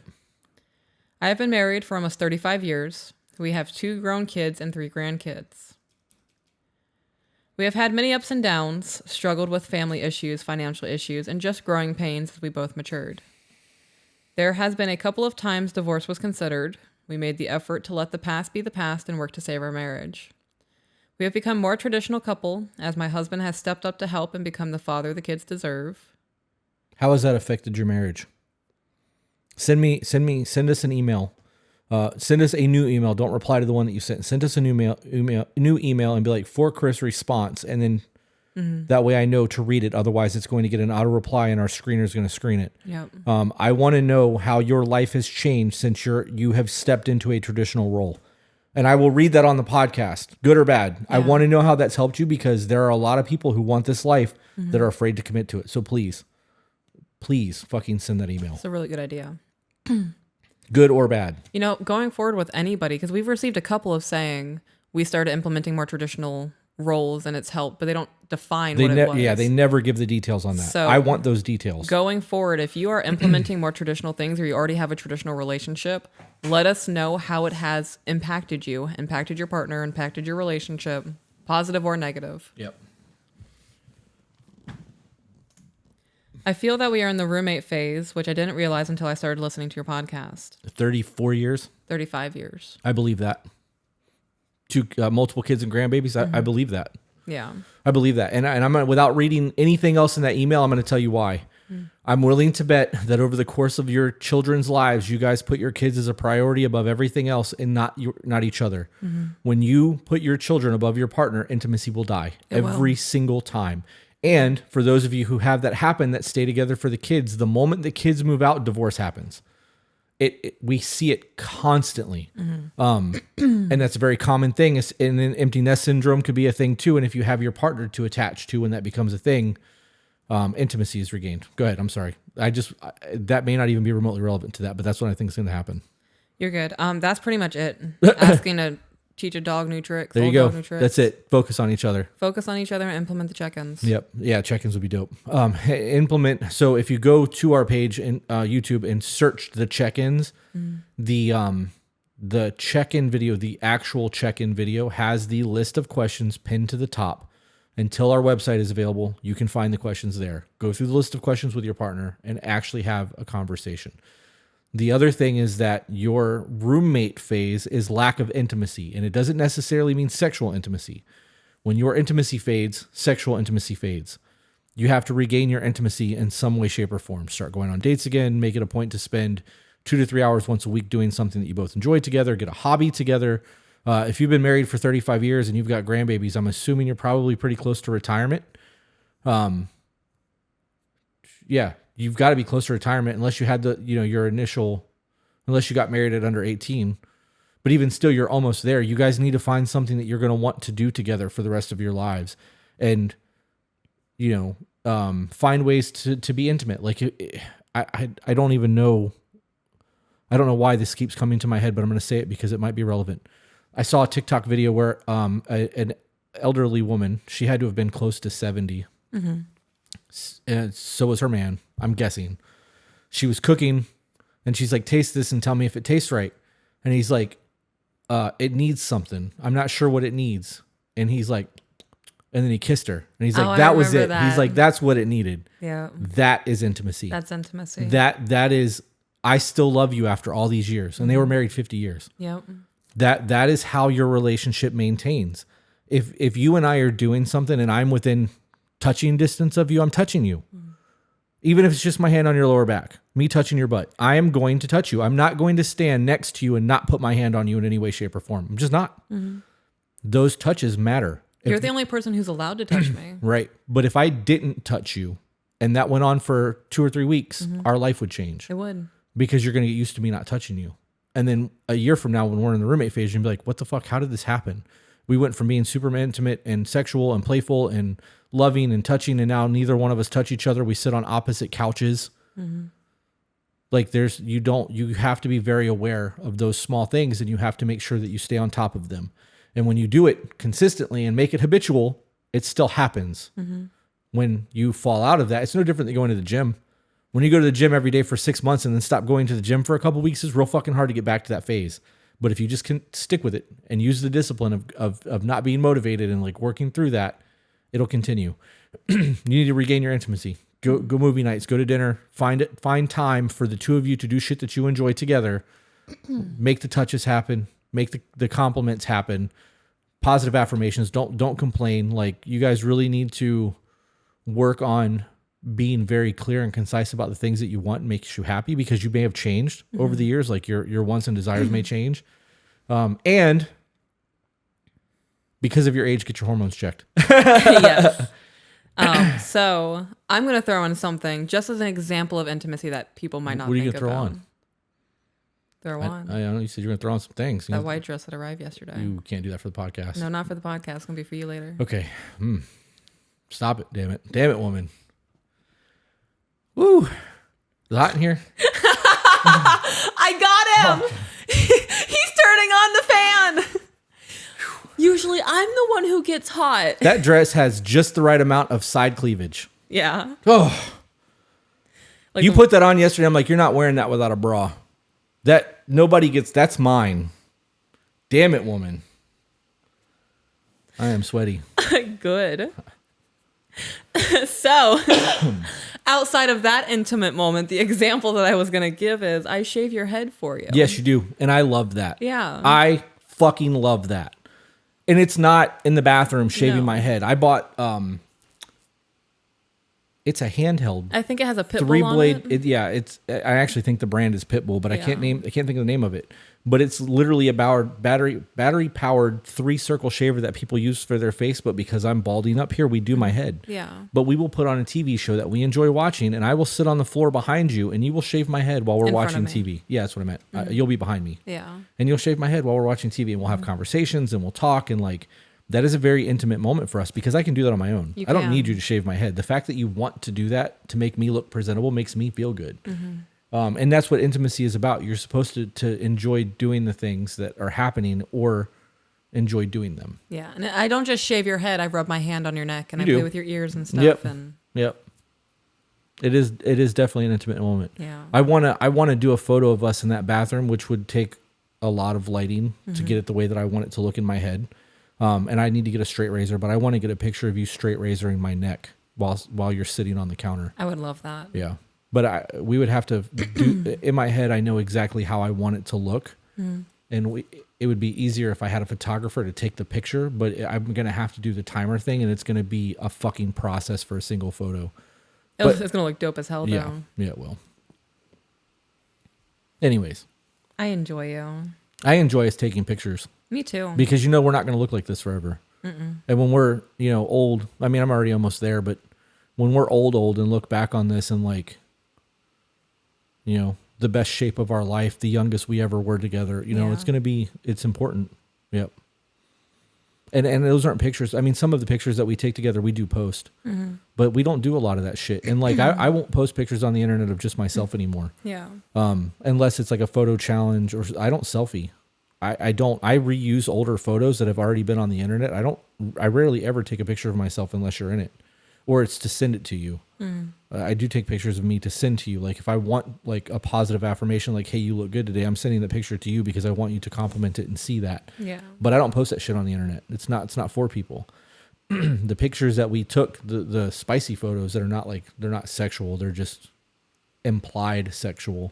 We took those for each other and wanted to rub it in people's faces. So we posted them on the internet, but we've also printed them really big on metal and have them hanging in our house. And yeah. Anyways, next. So this one's called advice. So we read through the first email, finished it. So this is a follow-up with more detail. Okay. And oh boy, did they give more detail. Yeah, I assumed. Well, we have an hour and 15 minutes for this one because I would like to keep this at 3 hours or around 3 hours. So if we go over that a little bit, that's fine. But like, okay. Yep. I'm going to pick and choose what I chime in on, I guess is what I'm saying. Okay. After this, I want to figure out lunch. Indeed. So I am all cut up on your videos, and I just realized I did not include enough details at all. I am so sorry. Let me start over. I am 24. I live in Texas. My second husband is 22. Wait. Okay. Married twice and I was only 24 years old. Yes. Okay. We've been kind of friends for a while. Okay, so I'm gonna be totally transparent here. I do not remember your first email. Yeah. I'm sure as I continue reading, bits and pieces are gonna start coming back to me, and it's gonna jog my memory. We have done so many of these. We have read so many of these. So please don't be offended if I'm like, oh, okay, that makes sense, or that reminds me, whatever. We've been kind of friends for a while. My sister got me a job at the local McDonald's where we are from, and he has worked there for the same time. I've struggled with PTSD and depression from a young age and dropped out of college after a 3-week trip to the local psych ward. Looking back, I looked for someone who was as broken as me in a fucked up misery loves company kind of way, so most of my boyfriends were not amazing people. That makes sense that people date like that. Yeah, well, there's also a whole lot of accountability there. Mm-hmm. There was a lot of accountability there, definitely.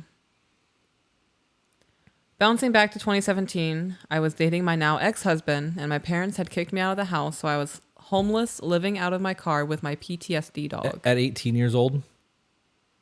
I don't know. It said 2017. Oh, okay. Sorry. Well, if they're 24 and it's 2023, are you counting? Are you trying to count backwards? No, that's me just accepting. I really should just stop trying to math. I have proven time and time. Calculator that shit. There's no shame in that. And time again. That I can't. Right. In my mind. Well, it doesn't matter because I'm going to clip it. No one will ever know that. So fantastic. So she was 18 years old when her parents kicked her out. So I'm going to pause that because I believe that when you turn 18, you should move out of your parents' house. With no job and... No, you should get a job and move out. So when does that, while they're still in school? Yeah. Yeah. Okay. Studies have proven that if your parents pay for your college, you're less likely to graduate. I agree with that. Because you're going to treat it like a college party. What? I agree with that statistic. Like my agreement means anything to math. But if you go to college and you're paying for it and you're working crazy hours to pay your tuition, because you're doing the work, you see the value in the education that you're getting and you do the work. It makes you have discipline and a work ethic, and it's a whole process versus it being handed to you. I believe when you turn 15 or 16 years old, you should get a job. Okay. While going to high school, you should be working. I believe everyone should do that so that you can get past that entry level bullshit and build a resume. whether it's at a fast food chain or a secretary or a receptionist at a fucking nail salon or whatever, cleaning up hair in a barber shop, whatever it is, you should get a job when you turn 15 or 16 years old. I agree with that, but I think it should be part-time. Well, it has to be. Okay. Child labor law says you can't work more than part-time. I thought at 16 they can work full-time. No.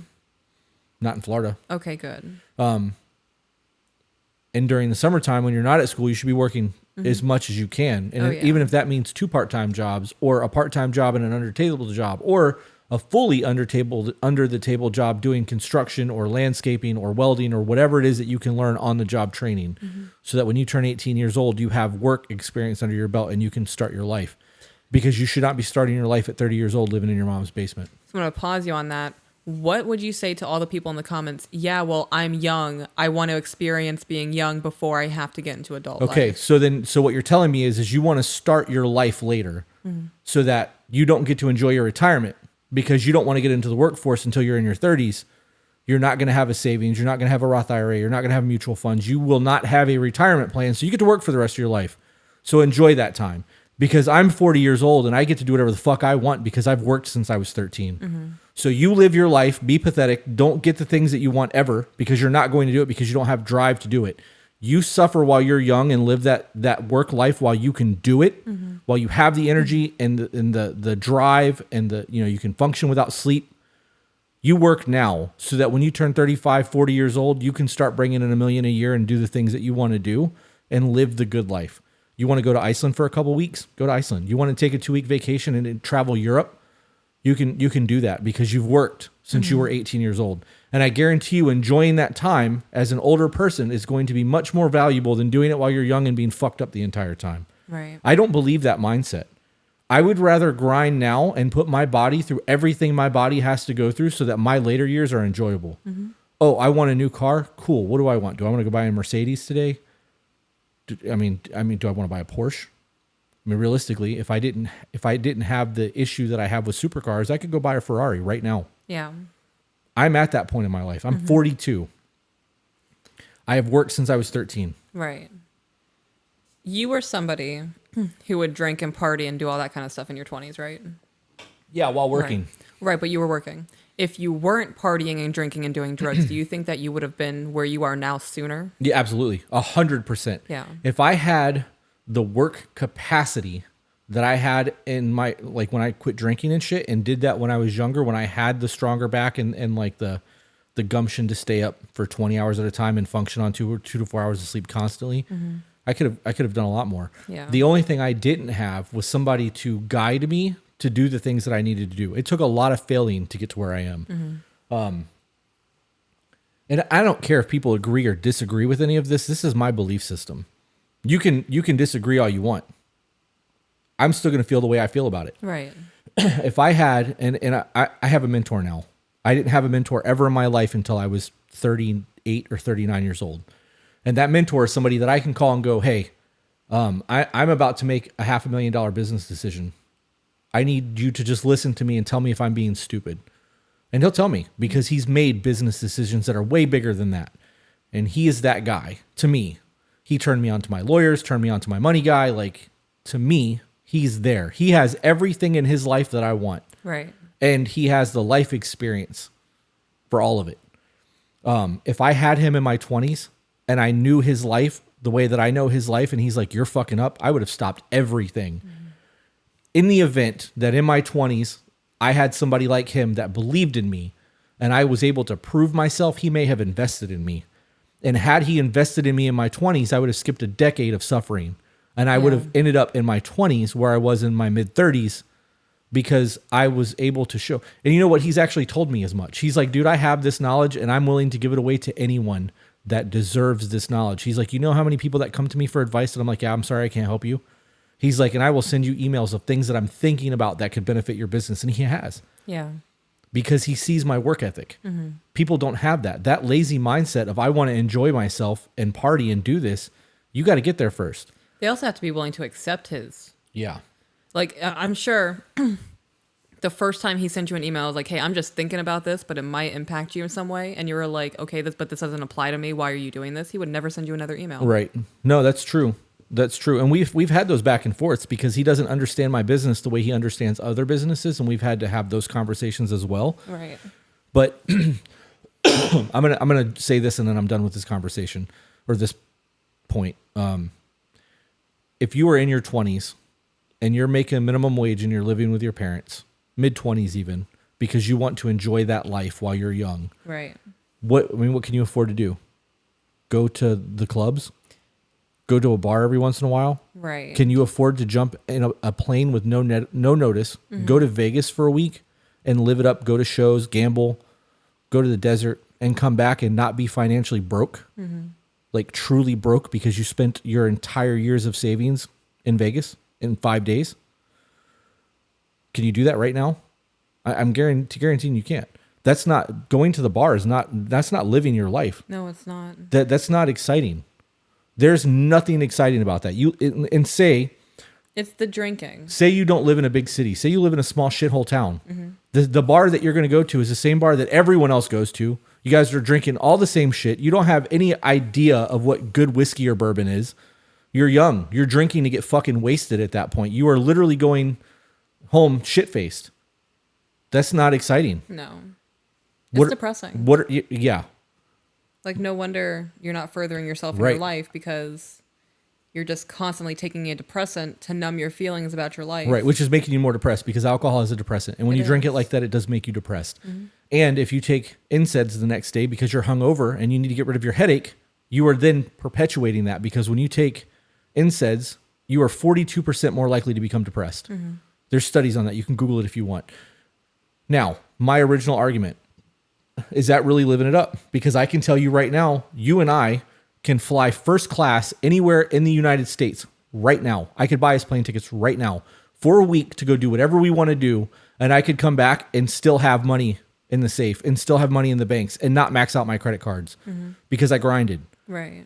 I would much rather have those memories and those experiences because that is living life. That's not drinking and getting fucking wasted is not living life. It's wasting it. So that's my answer to those people. I love that. I love how passionate you are. I hate that mindset. Yeah. That's one of those things that legitimately bother me. And like, it doesn't trigger me. I'm not triggered. It's not one of those things that I'm like instantly enraged and want to scream and yell and throw things. But like, when you come at me with that mindset, it shows me who you are as a person. I don't keep people around me like that. Right. You could have real ambition and goals in life, and I could see you doing that shit, and I'm moving you. You're not going to ever get anywhere with me with that mindset. You're just not. I agree with that. Being around people like that is how you lower the quality of your life. Yep. You are the company you keep.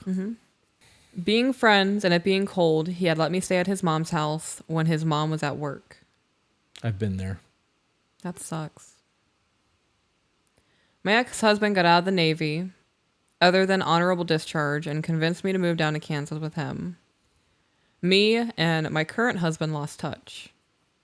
I had my daughter in 2018 and struggled with postpartum depression and received an official diagnosis of autism. Can we pause for a minute?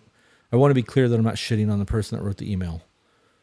I believe that when you turn 18, you should move out of your parents' house. That's not me saying, how dare you not move out? You're right, a like piece of she's shit. fucking up. I'm not saying that. No. So all of that tirade had nothing to do with that. Right. It was with the questions that you were asking me. Right. Okay.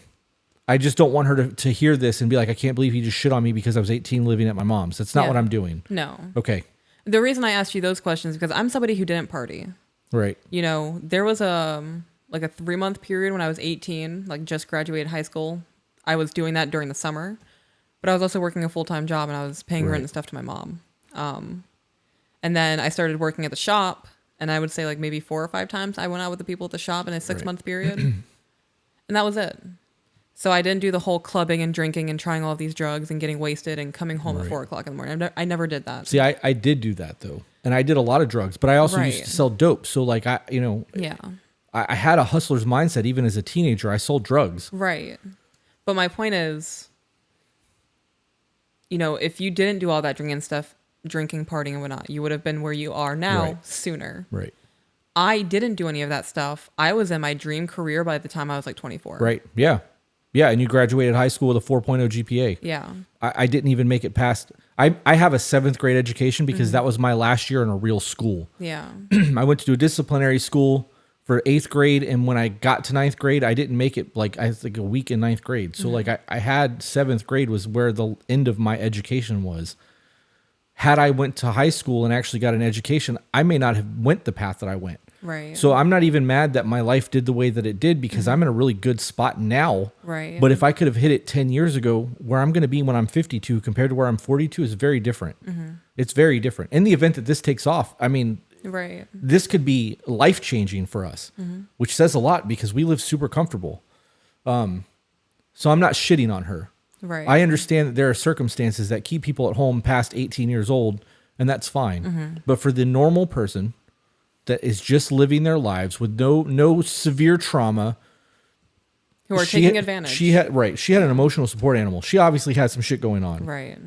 That's a different But that's scenario. not everyone. That's a very small percentage of people. And when I talk about generalizations, I'm talking about the normal, healthy, lazy people. Yeah. Okay. So not her. I'm not shitting on the author of the email. Okay. I had my daughter in 2018 struggle with postpartum depression and received an official diagnosis of autism. In 2019, in the middle of the day while my ex was at work, my grandmother flew down to Kansas, and me and my daughter fled as he attacked me on the phone with my mother the night before. Did you hit him with "we're not in Kansas anymore"? Because if not, that was a wasted opportunity. You know what? I agree. even though it's a really dark situation. It absolutely is. I'm glad you guys got away. Yeah, as you were on your way out, be like, guess what, motherfucker? We ain't Kansas anymore. You know what I mean? Like just it would have been a good opportunity. Yeah. If you wasted it, that's fine. I understand there was traumatic shit happening, but you know.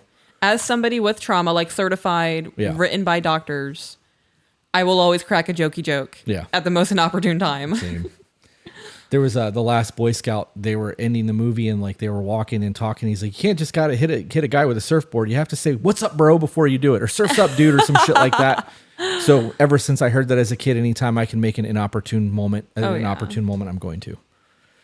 It takes everything I have not to sing and do movie quotes while you read. Why? Because it's not fitting for the email. And that's how my brain works, which is why I was like, she should hit him with that "we're not in Kansas anymore," because we did an email that's like, "Hello," and I'm like, "Hello, it's me." Like I just want to do that every single time. Yeah. Anyways. But that's what makes us us. Yep. So going back to the very first point 30 hours ago when we started this podcast, you don't want to do things to change who we are because that's why people are driven to us. Yep. So sing the Adele song. No. People don't need to hear that horrible, horrible singing voice. And it would only be Adele once. Then it would be Lionel Richie. Right. Or, it would just continue. Things would, you just never know how that would play out.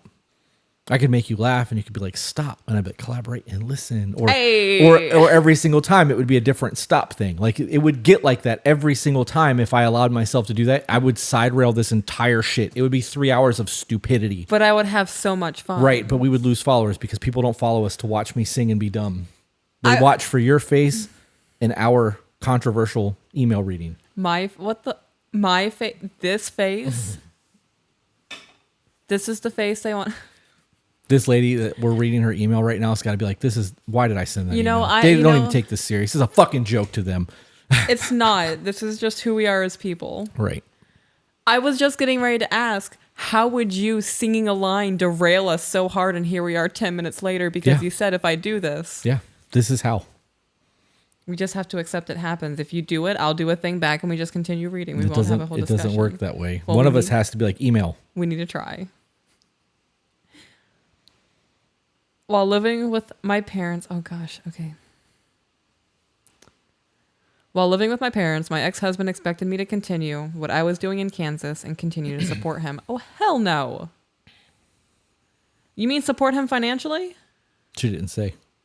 No, I'm trying to figure out what the first email was, because if she left a very abusive situation, she should have cut him off completely. Right. I don't think that we actually read her first email on a podcast. I think that we read it and just filed it away because it was low information. I'm not going to get into emails that are not like full of info, because if we have to sit here and go, well, what if this happened? And what if this happened? Yeah. Well, we can't exclude this possible scenario. I'm not doing that. Okay. In Kansas, our house was trashed because between taking care of my daughter full time, working 50 to 60 hours a week, I didn't have the energy to keep everything spotless. Looking back, that's an excuse. My ex-husband had an idea of a traditional marriage, per se, in which he would literally eat his food, stand up, and leave his plate wherever for me to take care of. That's not a traditional relationship. That's slavery. By the time I returned to my home state, I hated the idea of a traditional marriage. So I can understand not taking care of the house because you're feeling like you're subhuman to him. He treats you like garbage. Why should you even try? So there's a difference between the house being trashed and looking spotless. Right. I maintain our house. Is it spotless? No. I legit want to get a toothbrush and get on my hands and knees and scrub the floorboards, but I know it's going to take me 6 hours to do that, and we have to record. Right. So I can't. I would love to, but the house isn't spotless. But it's clean. We can walk around the house without shoes on. There's not shit all over the sinks. There's dishes in the sink now, but the dishes don't sit there for a week and they continue piling. There's not garbage sitting everywhere. So when you say a house is trashed, I'm imagining you guys have food rotting on the counters. Like somebody's not putting away dishes. There's food in the sink. Dirty diapers are somewhere. So if that's what you mean by trashed, there's a standard. Right. Yeah. Why would you want to live in filth? Now, when you say spotless, like the shoes aren't on the shoe rack, but the shoes are in the shoe area, and he's bitching about that, that's a little too much. Yeah, people's houses don't look like Pinterest photos. Right. And so she said, I hated the idea of a traditional marriage. So it's not the idea of a traditional marriage, it's the way the traditional marriage was presented to you. Right. Well, if you were working 50 or 60 hours a week, you weren't in a traditional marriage. You're right. I know. Both people can work. Right. I'm thinking like traditional morals. Right. I get that. Values. Yeah. The way that pink and blue jobs, I get that. Mm-hmm. And you can have those in a traditional marriage where both people work. But if you're working 50, 60 hours a week, you are working probably more than he is. If both of you are working all that time, then how is your kid being taken care of? Like there's a whole lot of questions that are there. But you bring me my plate. I do. I put my plate away. I don't expect you to take my food away. You put your plate away if you're done eating before me. Right. But I'm always done eating before you. Right. Well, there are times where like you're at the computer. Well, I'll come in after I'm done eating and I'll take your plate for you. Well, yeah, when I'm editing. But if we're at the table eating or we're in the living room eating together, when I'm done, I take my plate. I normally take yours too. Right. Because you cooked and you brought me my plate. The least I can fucking do is rinse your plate off and put it in the sink. Right. That's a whole nother discussion. We have to have that for a short. I don't even want to get into that right now. That bothers me though. It bothers me too.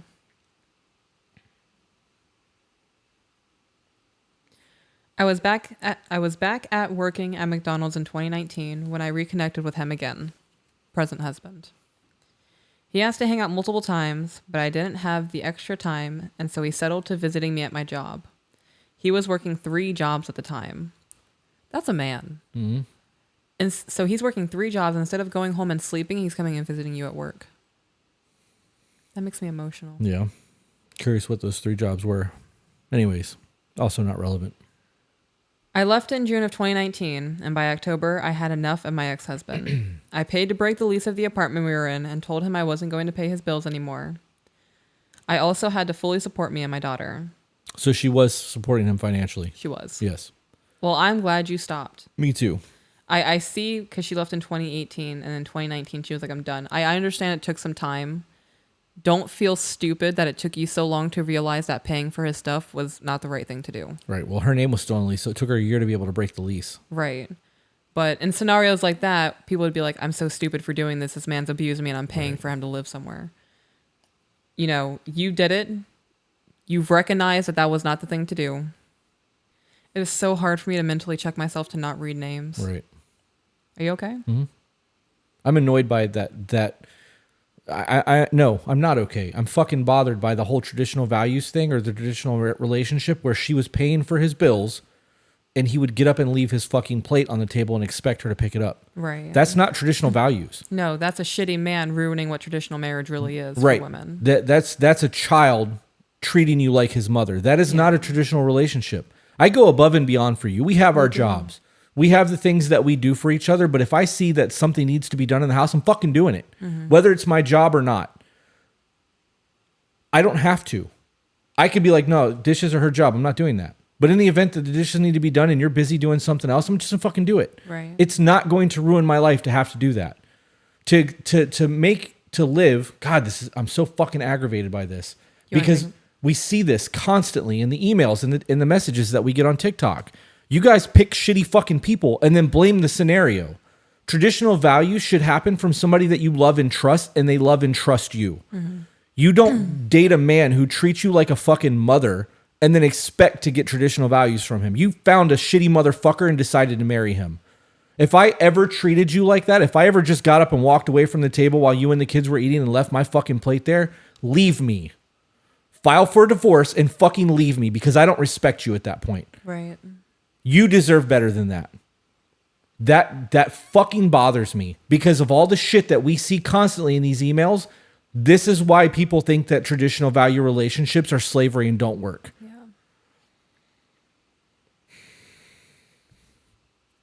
It sucks. Like, hearing all of that played out, that really sucked. I'm infuriated. I'm fucking sweating right now. Yeah. That is why our relationship is shunned. It's why we catch so much shit from the general society. We have an amazing fucking relationship. We do. Amazing. Mm-hmm. Even with, well, 2 of our businesses were recently destroyed from the hurricane, but I'm still managing the same amount of people just in one location. So I have the equivalent of 3 businesses in one currently. This is a full-time job. So much so that this is no longer a you and I thing. There's 4 of us doing this. And I'm trying to find a way to move someone to Florida to fucking make this easier on us. I still will do everything I can to get as much free time with you as possible. If that means scheduling my day to make errand runs while you go and get the kids, I'm going to do that. I'm going to go hit the bank. I'm going to go hit the shop. I'm going to go take t-shirts where they need to go. I'm going to go pick a print. I'm going to do everything that I need to do in the 2 hours that you're going to be gone doing what you're doing with the kids, taking them to the park and having the mommy time that you have. I'm working my schedule around yours so that I get an extra 2 hours with you at nighttime, if that just means watching TV or whatever. Mm-hmm. I look for movies on a regular basis. I check for things that we can do together. I open your fucking car door. I treat you like you are the most important thing to me in the world. And you bring me my plate, and I am eternally grateful for that, because it makes me feel like I am special. Mm-hmm. I would never in my life leave my dirty fucking plate sitting on the table and expect you to clean up after me. Men don't do that. That's not a thing. And it might be. For some relationships, it might be. The woman could be like, yo, I'm going to bring the food and take the plate away and clean the dishes because I love my man. Mm-hmm. But what is he doing? Right. What is he doing to deserve that from you? Because I guarantee you, if it's the life that we're living, he's earned that. Mm-hmm. But I would never expect it. I don't expect you to bring me my plate. No. The fact that you do it and the fact that I've never asked you to do it is super dope. But in the event that you grabbed your plate and sat down at the table, I'm not getting offended. I'm going to go get my plate, and we're going to sit down and we're going to eat, and we're going to talk about our day. A traditional relationship, a traditional value scenario that we have is built on love and trust and respect. If we don't have those things, this doesn't work. Things fall apart. Things don't get done. The jobs don't get finished. If you're like, babe, my oil needs to be done, and I'm like, cool, and 6 months later your engine blows because I forgot, that's a me problem. You shouldn't have to harp on me about that. Mm-hmm. I know that in the event that you don't have a vehicle, 1, I have to buy another car.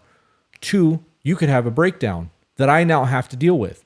You are driving in an unsafe scenario. I could be stranded somewhere. These are me problems. Mm-hmm. And because I want to make sure that you're taken care of, I do those things.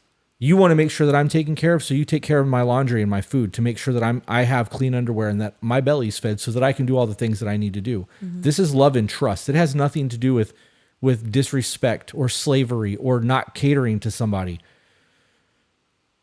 I am really fucking bothered by that. You're going to have to continue. I'm going to stop talking.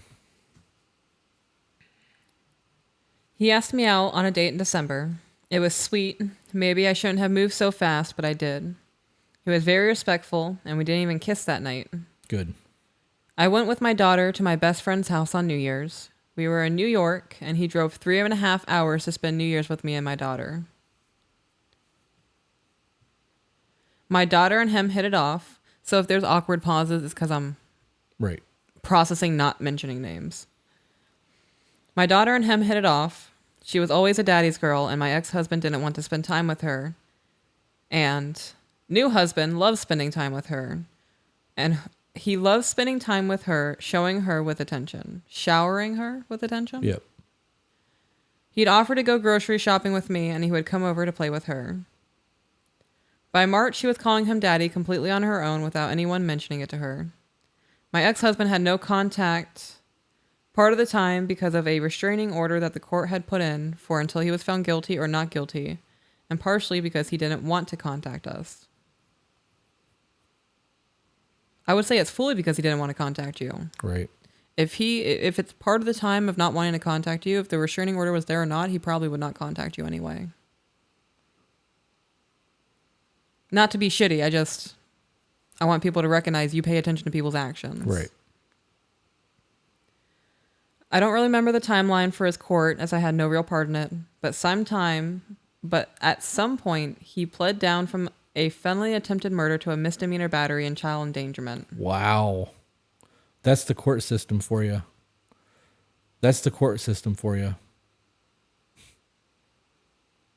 After that, you know that in most states you get more time for drugs than you do for rape. Oh, I believe that. Yeah. Grape. Yeah. For the algorithm. There's child predators who are in jail for less than people who got caught with weed. Yeah. Mm-hmm. After that, the court restraining orders were dropped as I never requested them. Pause. Also, had you been involved in his court case, knowing that you were the assuming she was the victim, had you been involved and not neglected that, he wouldn't have gotten those charges dropped down. Oh yeah, he would have been put in for felony. You could have actually shown up to court cases and been like, he attacked me, he tried to kill my kid, or whatever the case may be. However that played out, you could have been in the courts fighting that and making that be known that you're still prevalent, because you not being there speaking up lets that shit get downplayed. Yep. Out of sight, out of mind. Yep. People need to think about that. Right. It's not always going to work that way, but yes. But it's out of sight, out of mind in a lot of situations, not just the court system. If you're away for 6 months from your partner and you already don't have an intimate relationship, they're not going to miss you. Right. Out of sight, out of mind, they're going to continue living their life the way that they are. Because when you're present, you're just roommates. Yep. He didn't contact me again until 2021. Even now, he doesn't ever call to talk to her. She currently doesn't remember him, and we are okay with that. In 2022, he ran for a lower political office in the height of COVID. I got myself a job as a contractor, and life was pretty good. I was not my most amazing self at this point in time and appreciated that my husband was there. I started falling into my depression really hard and went to seek therapy and treatment for it. I changed my meds multiple times over the year, which made my mood worse. I tried my best, but it was definitely a strain on the relationship.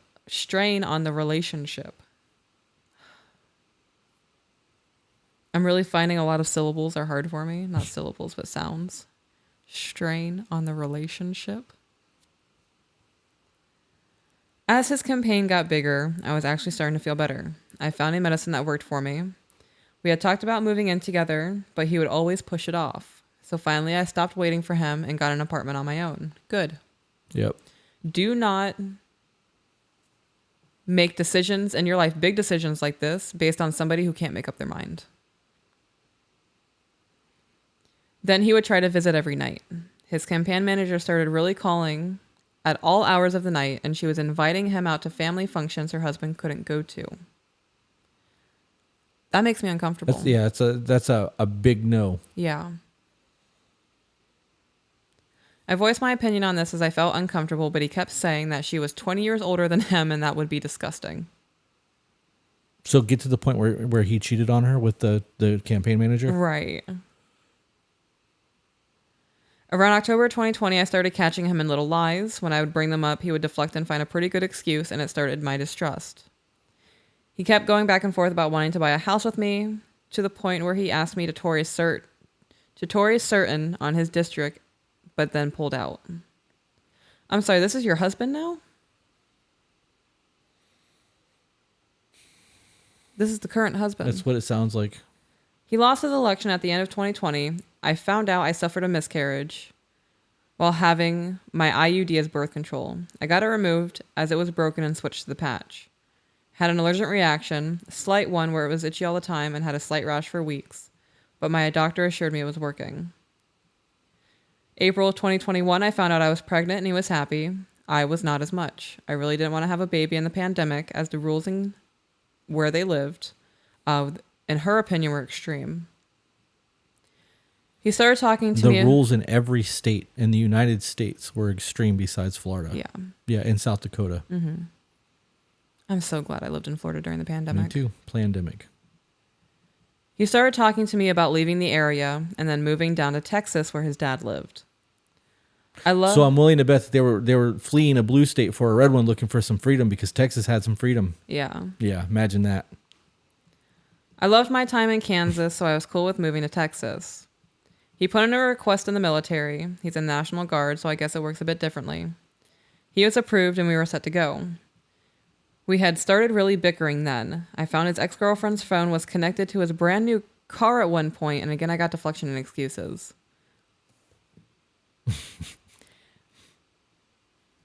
That doesn't transfer. No, it does not. His ex-girlfriend was in his brand new car with her phone connected to his Bluetooth. Yeah. And you got married to him.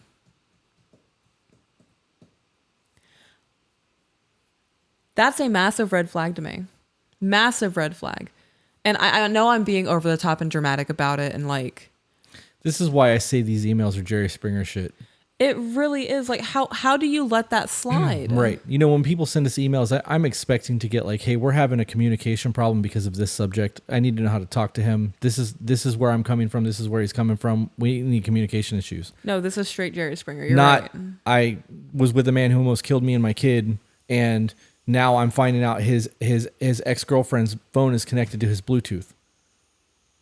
I don't even know where this email is going or what questions she has to like try to figure out, but like there's issues here. Yeah. These are issues that should have been addressed. That I would have never accepted a proposal. Got down on one knee. Oh, so before I say yes, are we going to talk about your girlfriend, your ex-girlfriend? No, did you give this ring to somebody else or was she with you when you helped buy it? Like, did she help pick it out? How did this work? Just curious. Come on. You guys got to pay attention to the way that people treat you. You really do. Pay attention to actions. Yeah. And if you think that you're not worth more and you're unworthy of being treated better, why? Really, let me ask you, why do you feel like you don't deserve more than that? Right. Because somebody told you once through your childhood that you weren't worth that? That's somebody else with pain, causing pain to somebody else just to have somebody else be miserable in a life with them. Yep. That is unacceptable behavior. There is no excuse for that. That's not, oh, well, I had to pick her up from work because nobody else could give her a ride. I just forgot to mention it. Right. But no, that's not how that works either. Bullshit. Yeah. Call an Uber. Like, right. You need, here, let me cash app you $30 if you're really that hard up, but I'm not coming to get you. And there is no, me and my ex-girlfriend are still friends. You guys can meet up in separate cars and go to brunch together. Yeah. You don't have to be in the same car connecting your phone to Bluetooth. No. That is a hard no for me. That is a boundary. Mm-hmm. You can still be friends with your ex. You two being in a car alone together is inappropriate when you're married. July 2021, he decided to go visit his dad over the 4th of July weekend. The night before he left, I had this overwhelming urge to look through his phone. Never go through the phone, just leave. Going through that phone is going to do nothing but hurt your feelings. Even if you don't find what you thought you were going to find, you are going to find something that is ultimately going to upset you. Right. Yeah. If you're looking for it, you will absolutely find it. Like, that's how that works. If there is any type of mistrust or any question of loyalty, searching, finding evidence is not going to do anything but hurt you. Right. If you do not trust your partner, either fix the trust or leave. Yep. He never said I couldn't, but things were really not adding up and starting to nag at me. I did, and ignorance is bliss. I found text messages of him talking to his campaign manager, referring to them sleeping together during the campaign, and him having a relationship with his ex-girlfriend while we were dating. Well, there you go. Called that one. His campaign manager was inviting him to events her husband wouldn't go to. Right. We instantly knew he was cheating. Yeah. Finding out his ex-girlfriend's phone is connected in his car, brand new car, he's cheating. So at that point, all she did was hurt herself Yeah. going through the phone. Yep. You already had the red flags. You already had the suspicion. So you act on that suspicion and say either shit needs to get fixed and you need to show me that you are with me or I'm leaving. Right.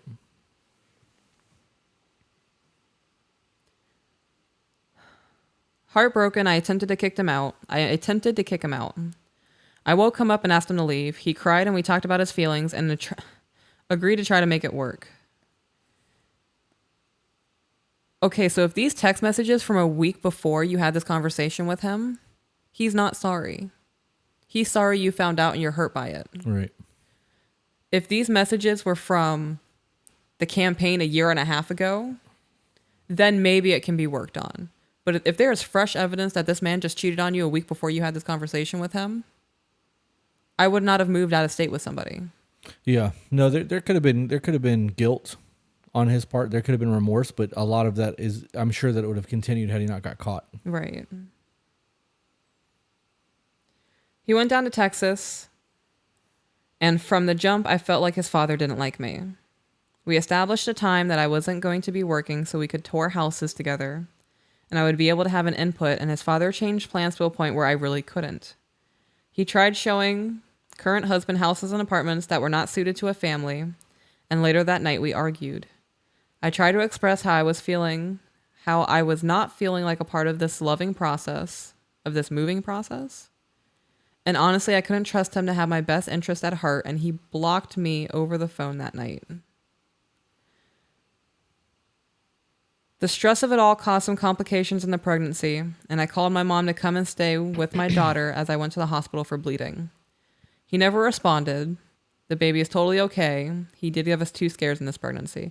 So you could have just lost your baby that night, and because he blocked you on the phone, he would have never known that his child died. Right. Let's get to the point where there's questions, because at this point I'm not seeing anything redeemable or what she could possibly even ask us that we're going to be able to help with. I feel like I'm in a pattern of bad marriages and I'm the common denominator. Can I save this marriage? What do I need to do to be better? Stop picking shitty men. Yeah. You are the common denominator in that you're picking bad dudes. You should have left when you thought something was going on. Yeah. And then when it was proven something was going on, you should have left. Instead, you moved to another state with him only to have the shit fall apart. Find better men. Work on yourself. Get your self-worth together. Yeah. And then when you get into a relationship with the next person, set boundaries. Yep. I agree with that. The common denominator is your poor decision making. I would have never married that man. Yeah. There's so much in that email. Like, I understand that we ask for details. Right. Can you hear me okay? I turned my gain down because I could hear you through my microphone. I can hear you. I understand that people do stupid shit for the ones that they love and to be in love and they want what they want. I totally get that. Right. What I don't understand is why you would move to another fucking state with somebody that you found out was cheating on you a week ago. Like, that's not a loving, securing relationship.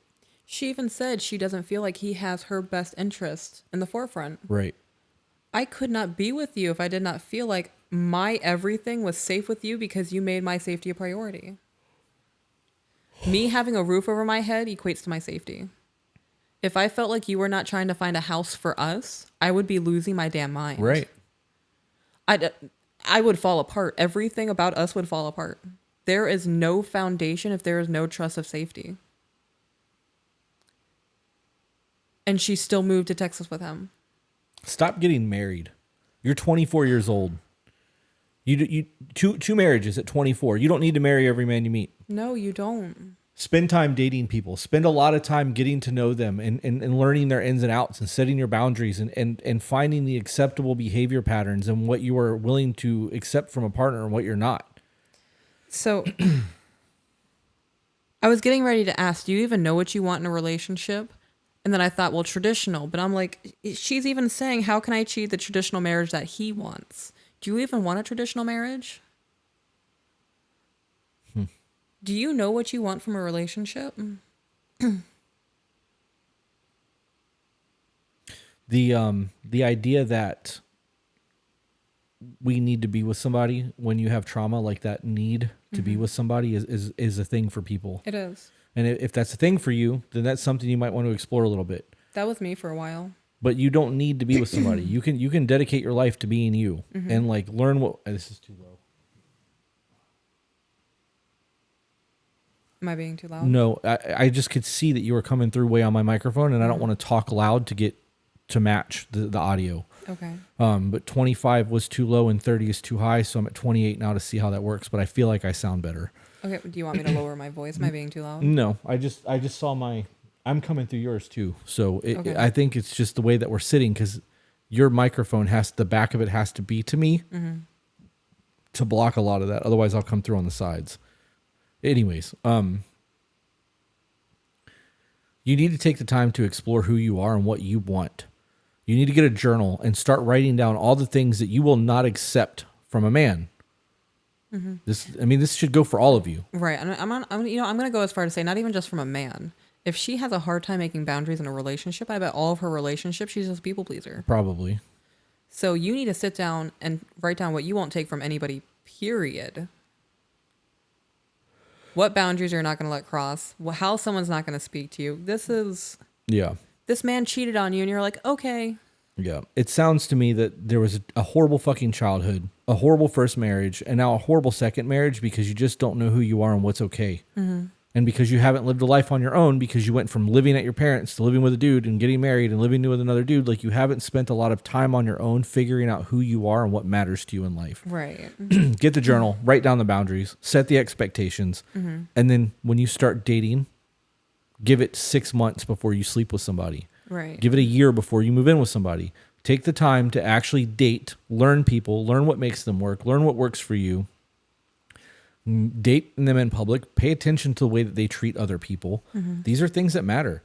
And if you are self-aware and situationally aware, you're going to end up with better outcomes because you're actually paying attention to what's going on. Right. She's just got a lot of inexperienced life. And at 24 years old, she's been with somebody her entire life in one fashion or another. And I think that because of that, she's been used to appeasing other people. And she hasn't been able to really figure out what matters most to her. At 24 years old, I got to be honest, you're young. Yeah. Like you haven't even lived a quarter of your life yet if you were basing it on a 100-year lifespan. Yeah. And now she's going to have to do everything you just said while raising kids. Right. That's not easy. No, it's not. You know I get dramatic and I say things and I'm like absolutely flabbergasted by some of the things I've read in these emails. It's a very genuine reaction. And I never react in a way... majority of the time I don't react in a way to shit on somebody. I react the way I do because I'm just so flabbergasted that a human being would be okay with this treatment. Right.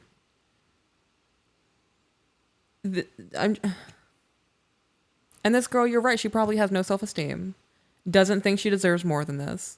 And I'm going to go back to the question as to why.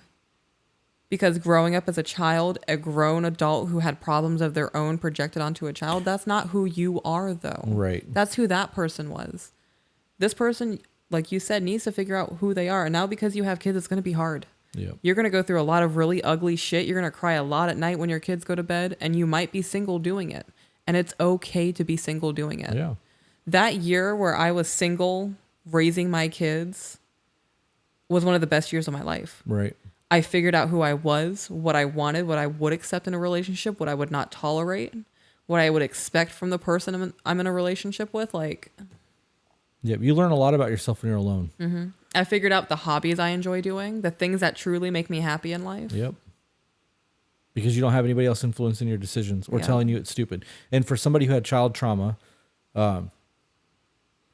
being told that you're a piece of shit or that you're stupid or that you're not good enough or whatever it is that you're told your entire life, you're going to react one of two ways. You're going to get a chip on your shoulder and set out to prove everyone wrong to validate who you are, or you're going to accept that that's who you are because that's what you've been told your entire life and that's how you're going to live. Right. So for people, talking about what you were mentioning a minute ago, for people who did hear that and that's how they view themselves, it's because of their childhood. It is because of their childhood. But you have a choice to make. You can continue to live that way as an adult, or you can define your own existence.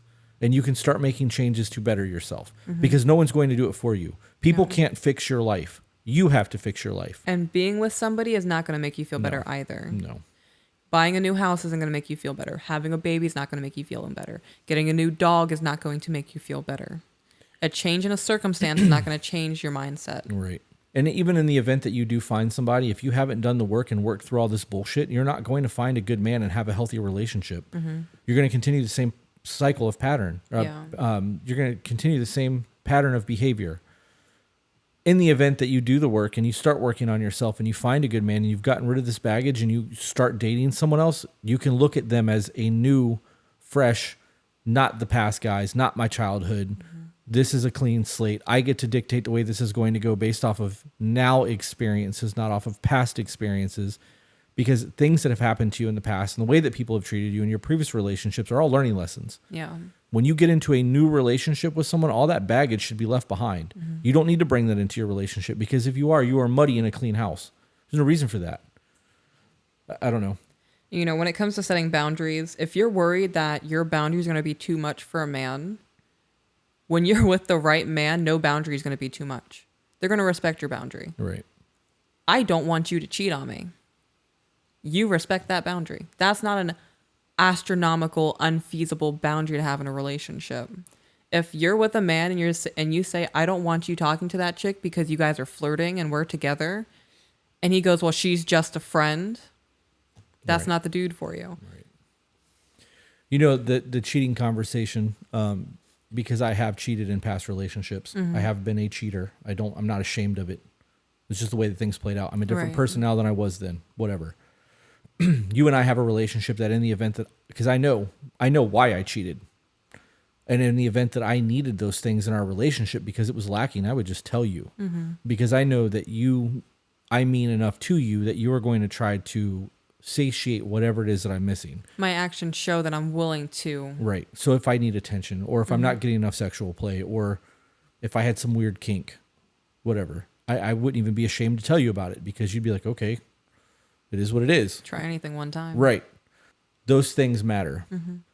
Knowing that I have enough confidence in who you are as a person to have those conversations decreases the chance of me cheating 100-fold.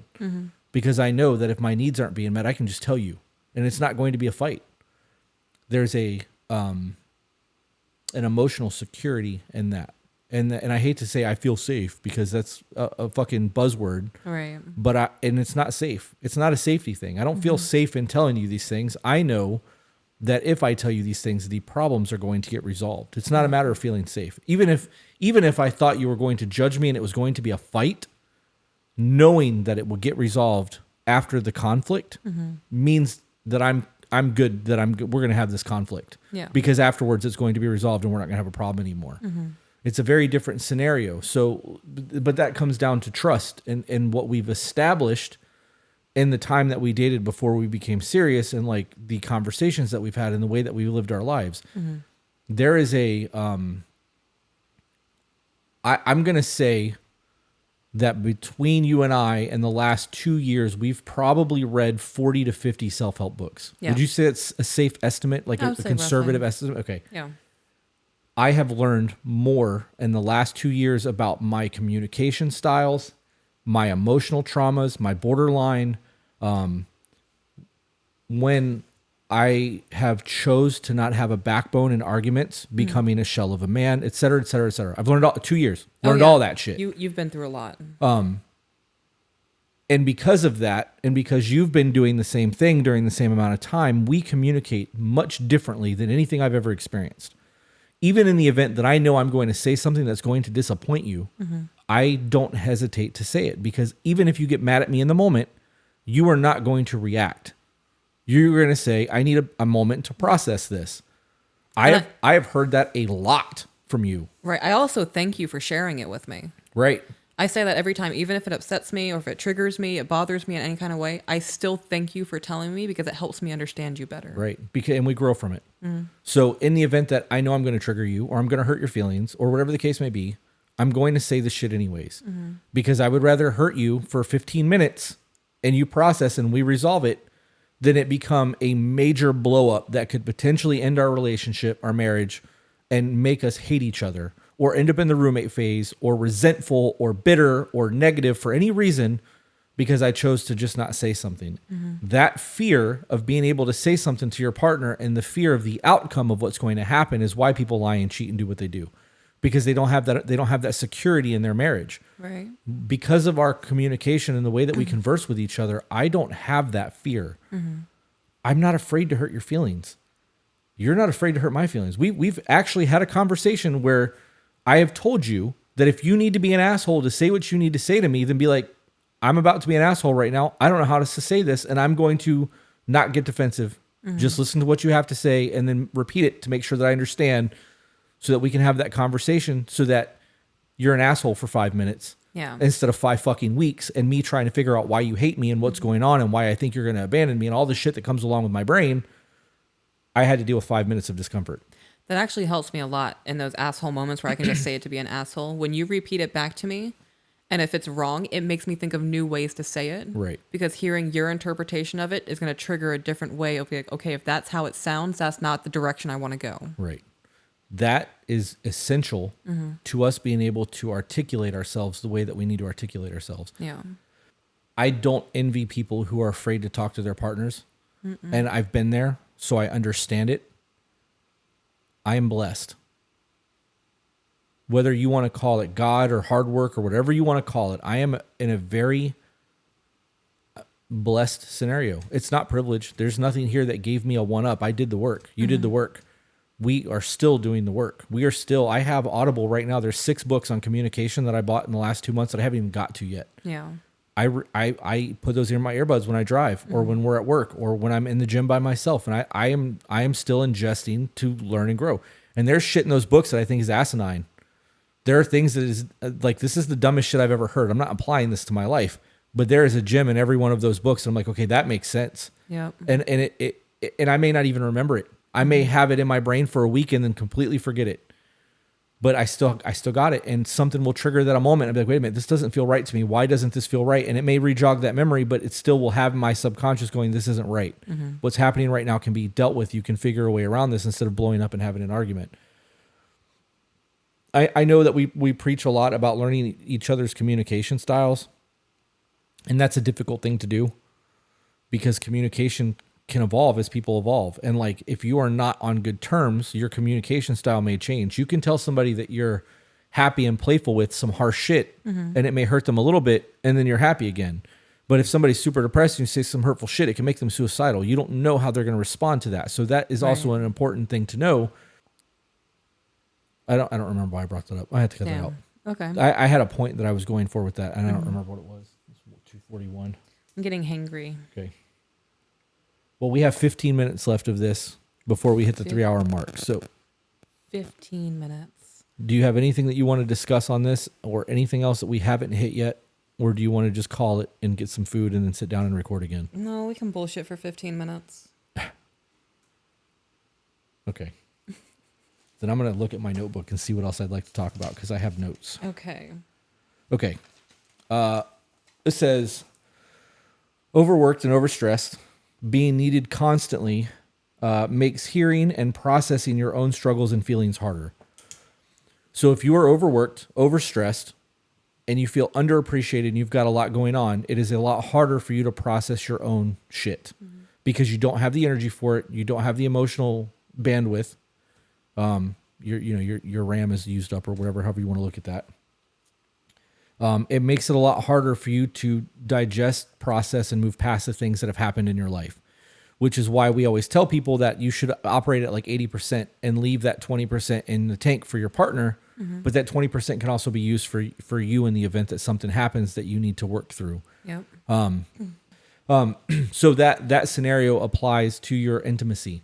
In the event that your intimacy is failing and you feel like this, feeling like that you are overworked, overstressed, and you feel like you're constantly needed to do things, your intimacy is going to decline because you don't have enough in your tank to deal with your intimacy.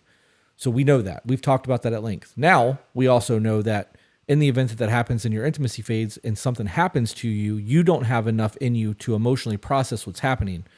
So now months are going to go by where you're going to have suppressed something, not realize you've suppressed it, never worked through it, and it's going to get triggered and it's going to come up again and again and again and again because you haven't done the work to work through whatever it was that happened.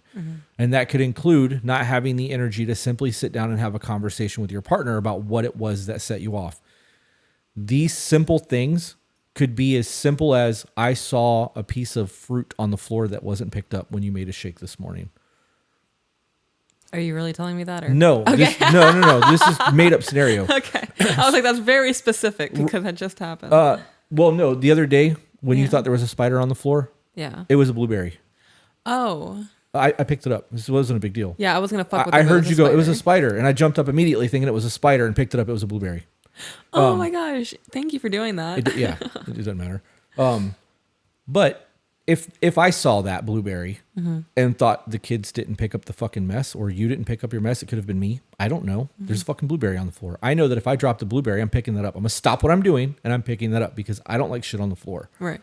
But say that I thought it was you and I got mad that you didn't pick up the blueberry and like I needed to say it just so that you needed, like I needed you to hear me that I don't like things being on the floor. And could you please just, if you see that you dropped something, take the extra second to pick it up and throw it in the garbage can. And I worded it that way because I would have been frustrated in the moment. There would not have been a polite way to say it. Right. I'm frustrated. So now I'm gonna push that down. That frustration's not getting processed. I didn't get heard.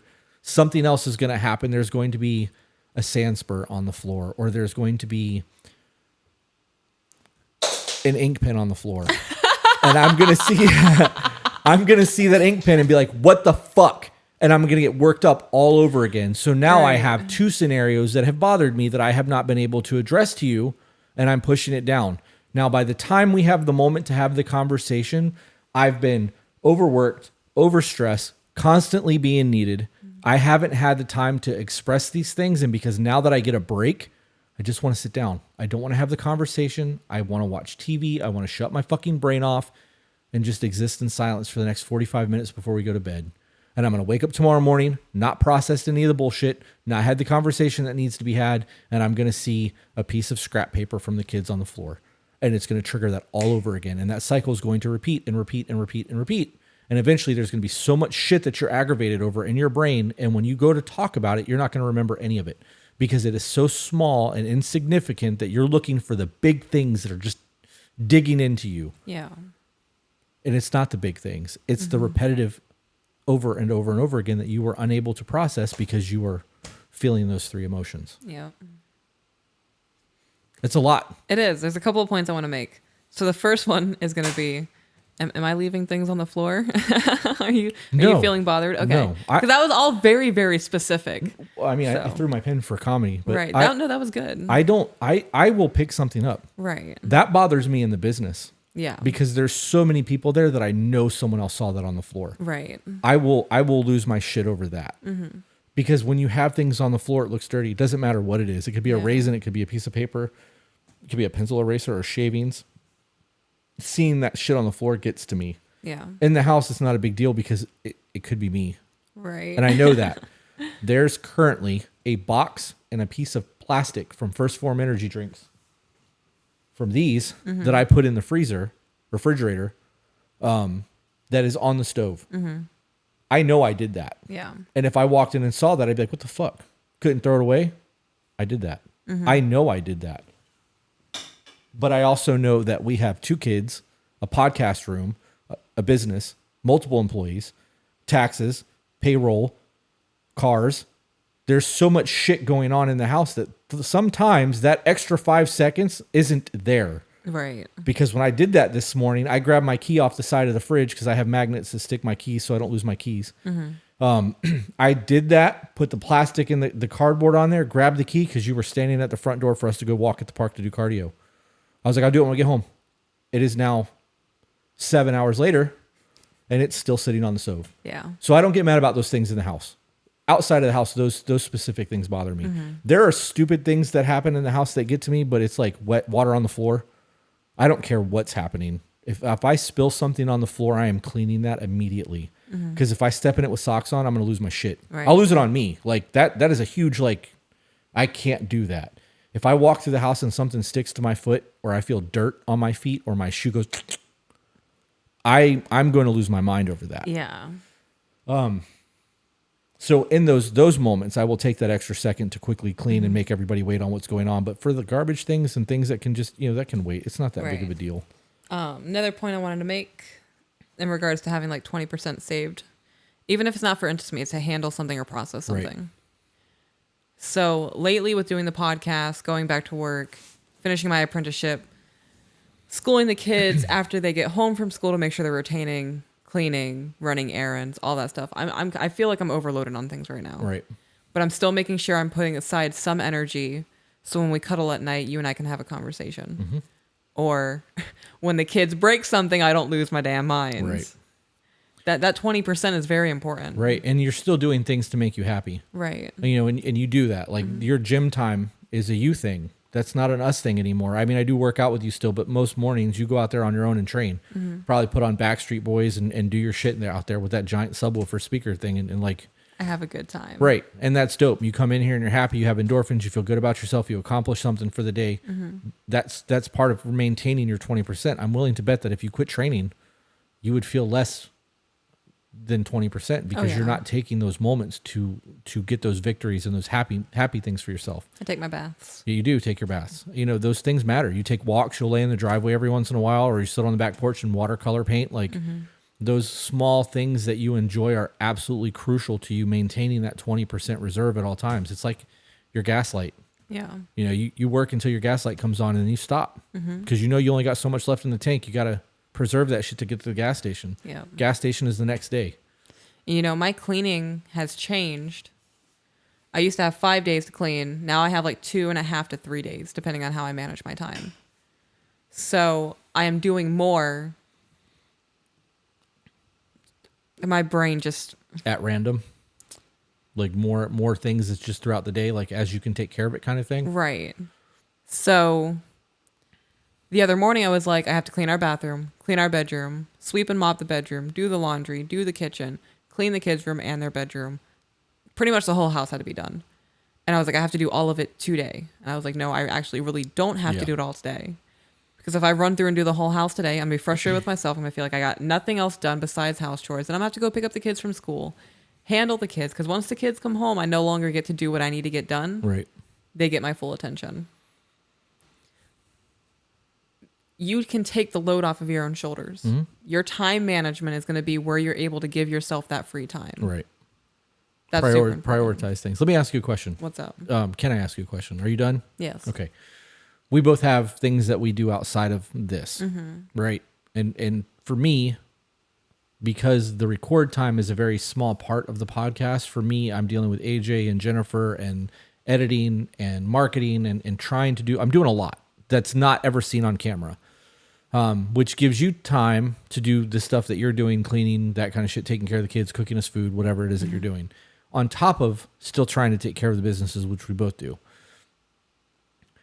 There are days, and I'm getting to my point, there are days where you're like, I got to do this, and this. And I look at you and go, no, you don't. And you're like, what? I'm like, you don't have to do any of that. We can do whatever we want. We don't have to do any of that. The house is not horrible. I don't look around and go, this place is disgusting. If it gets put off for 2 or 3 days or even a week, it's not going to be the end of the world. And if it is, I'll help. So in a scenario where we've put things off and you feel like you've got to do all these things, if something in the house needed to get done and I was too busy to do it, and I was like, babe, I've noticed the floor in the bedroom is got spots on it, or it's dirty. I feel sand or something in there. Can you clean that? Just take care of that part of the house today. Would you be offended by it if I said it like that? No. Okay. So in our lives, the way that our life is, you do your spot cleaning throughout the day pretty much consistently. Dishes get done right before you cook, and like, you know, you have your little routine. The big cleans that you do, when you do those, I'm grateful for it, because I know that you're prioritizing your time of the day to do those things. But I also know that if I want to go somewhere with you, if I want to go take pictures, or I want to go to the zoo or the movies, whatever, I'm going to be like, don't do that.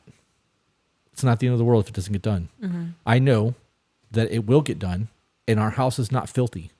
It's clean. It's not, you know, it's not spotless. It's definitely not Pinterest.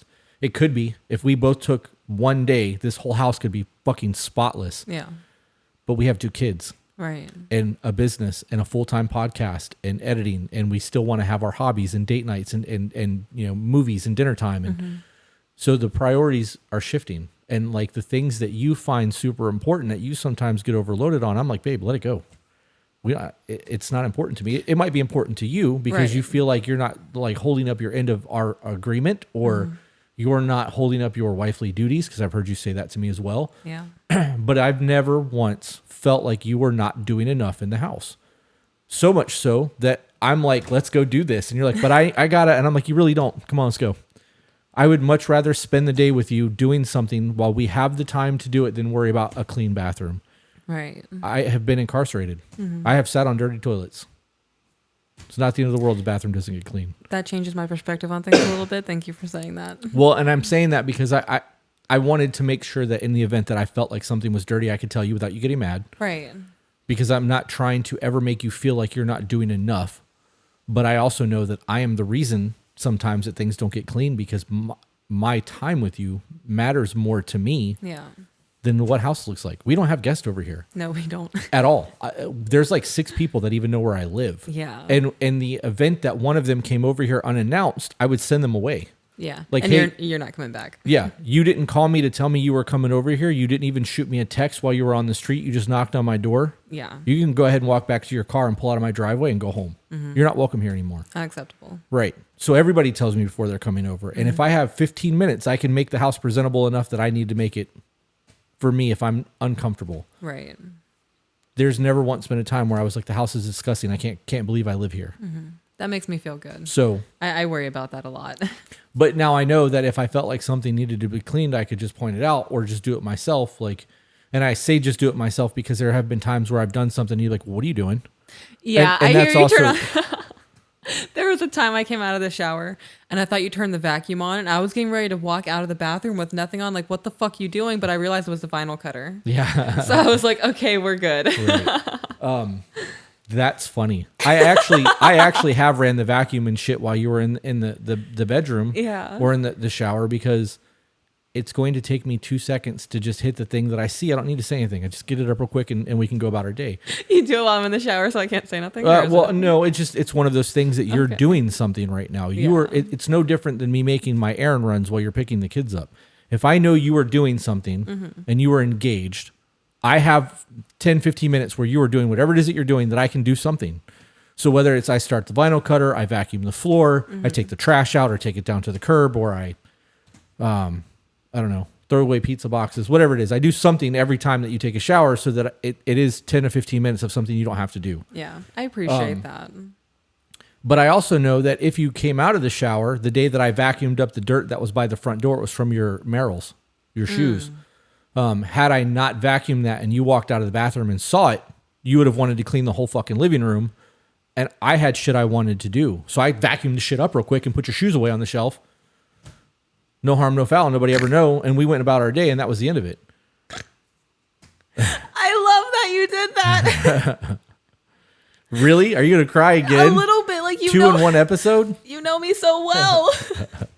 This man knew that dirt would ruin my day. And I would spend 4 hours cleaning the whole living room. Right, for something that took me less than 5 minutes. Oh, my gosh. That's time management, though. And it's also priorities. You have to prioritize your partner over everything. That includes over cleaning and over appointments and everything else. Our time is what keeps our intimacy together. Doing dates, driving the scenic loop in the Everglades. Yeah. Those moments is our intimacy that cultivates and tills the soil, so to speak. We don't do those things. Eventually, there's not going to be enough nutrients in the soil to feed ourselves. I love you. I love you too. Stop that. I can't help it. You love me. Like, you could have been like, yeah, I see that dirt and I know she's going to spend 3 hours cleaning. I'm going to go just sit at my computer. Yeah, but why? Like, what kind of... But there are men who think that way. Like, they know that they could clean that up and go do something with their wife, but they leave it anyway. That's why I don't believe that people like each other in relationships. Yeah. I believe that.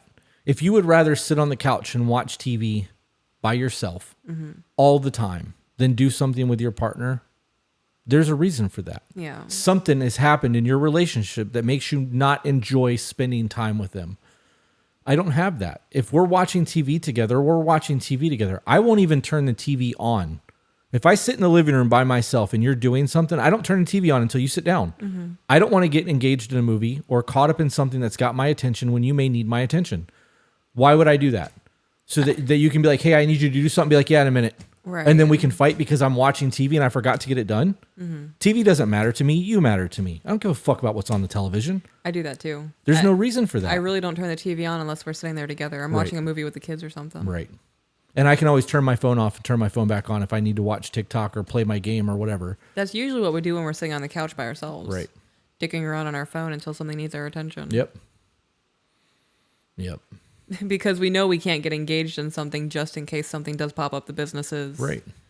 Well, it's not even the businesses. I can stop whatever for my businesses. Yeah. I will put my entire world on hold when it comes to that because without that, none of this exists. Right. I'm not delusional. I know that. But when it comes to the other things, like if you ask me to take the trash out because you've got chicken hands and I know that I'm watching TV and I'm like, yeah, I'll do it in a minute. Yeah. And the trash can is full. And then I come in here 45 minutes later after dinner's made and the kids have scraped food in the garbage can and the lid won't close on the garbage can and the bag is too heavy and now the bag rips and now there's juice dripping on the floor. I'm going to have a fucking meltdown because everybody overfilled the garbage can. And who can I get mad at that? Because you were like, hey, can you take the garbage out? You know what I mean? Like that's I understand my processes and how to avoid things like that, which is why I don't procrastinate when you ask me to do something because we both know, because it's happened. If you ask me to do something, water in the fridge. Yeah. If I don't stop what I'm doing right now and do it, I'm not going to remember. I'm not. And the one time that it happened, I was the asshole because there was no cold water for you to have a protein shake. I'll never forget that. And to clarify, I wasn't a bitch about it. No, you weren't. Yeah. You were like, I'll just, I'll do this. I was like, we have milk, I go get water, whatever. But it was my fault. And I recognized that it was my fault. And I felt bad because I dropped the ball on it. Granted, I was in the middle of something when you asked me to do that. It was very hard in the moment for me to stop what I was doing to get to the water. And I truly believed that I would do that. But by the time I finished what I was working on and got to the next thing and the next thing, you walked in the door and I totally even forgot you asked me to put water in the fridge. Well, if you were in the middle of something, you should have told me that. I could have messaged you in like 15 minutes, be like, hey, the water. Yeah, that is definitely an answer to that scenario, but that's not what I was thinking at the time. I know, but now going forward, and if you're in the middle of something and I say, hey, can you do this? Say, I'm in the middle of it. Remind me in 10 minutes. Right. Those reminders are necessary for me. I live my life on a schedule on my phone. If I have an appointment tomorrow and I don't put it in my phone, I'm not going to remember. I've been hit in the head a lot in my life. It's also the kind of thing where now I know if you're looking at your phone and I ask you to do something, I should text you in 10 minutes just in case. Well, you also know now, you've learned at this point that if I've got my phone in my hand, based off the look on my face, you can tell whether or not I'm working. Yeah.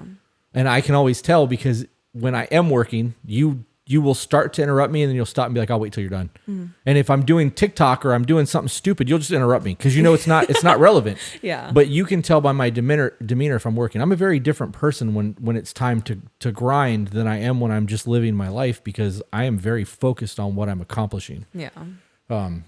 It's hard for me to step away from the computer while editing video that I know I can Control S and walk away from because it'll still be there when I come back to it. But I have that fear in my mind that, okay, it's Friday. I have to have this done and submitted to AJ by Sunday. And if it's not done by Sunday, it's not going to get onto the podcast site on time on Monday. It's Friday. It takes me 4 hours to edit this. Can I put it off until Sunday? Absolutely. Am I going to? No. Because what's going to happen Sunday if I have a kidney stone and I can't work on the computer or I end up in the hospital or we have to go to Tennessee because whatever. There's emergency at the shop. Right. You have to be there. I can't do that because I feel like an asshole on something as simple as we missed a Monday 9 a.m. deadline for our podcast release. Yeah. Is that going to be the end of the world? That's driving me nuts. So sorry.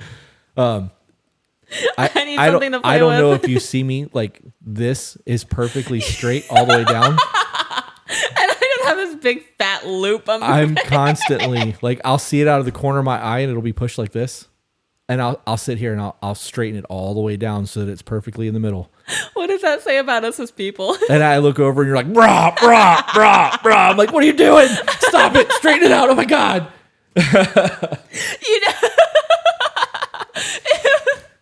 This was perfectly straight. I know because I put it there and I straightened it out and I even thought about taping it so that it couldn't move. But then I thought, well, what if we have to extend it too far and it gets tight? And I didn't. And God, I wish I would have taped it down. It's making me uncomfortable. That's 3 hours of actual record time. I know it'll be less than 3 hours when we post it, but we can call it a day and I can fix your cable. I loosened this a couple of days ago and I've been doing it. And I was even thinking, I was like, I wonder if if it was like tight for a reason. All right, let's call it. Let's order some lunch, take like a hour break, and then get into another episode. We'll do a sideshow. Okay. You good? Mm-hmm. Okay, that was a lot of laughter, I take it. Yeah. You're teary-eyed. I'm very flush. Yeah. All right, guys, we'll see you on the next one. Bye, guys. For those of you who enjoy our content and would like to support us and help grow the channel, the easiest way to do that is a super chat here on YouTube. For those of you who really, really like the content and would like to see more of it, check out our Patreon group. It gets exclusive content that will never be seen here on YouTube, early release stuff for those of you who are just as impatient as I am, as well as live streams with a live chat every Friday night. If you can't afford to do either one of those or you're just not into that, the next best thing that you can do is share this with people who you feel may vibe with it. No matter how you decide to support us, it's super dope, and we thank you.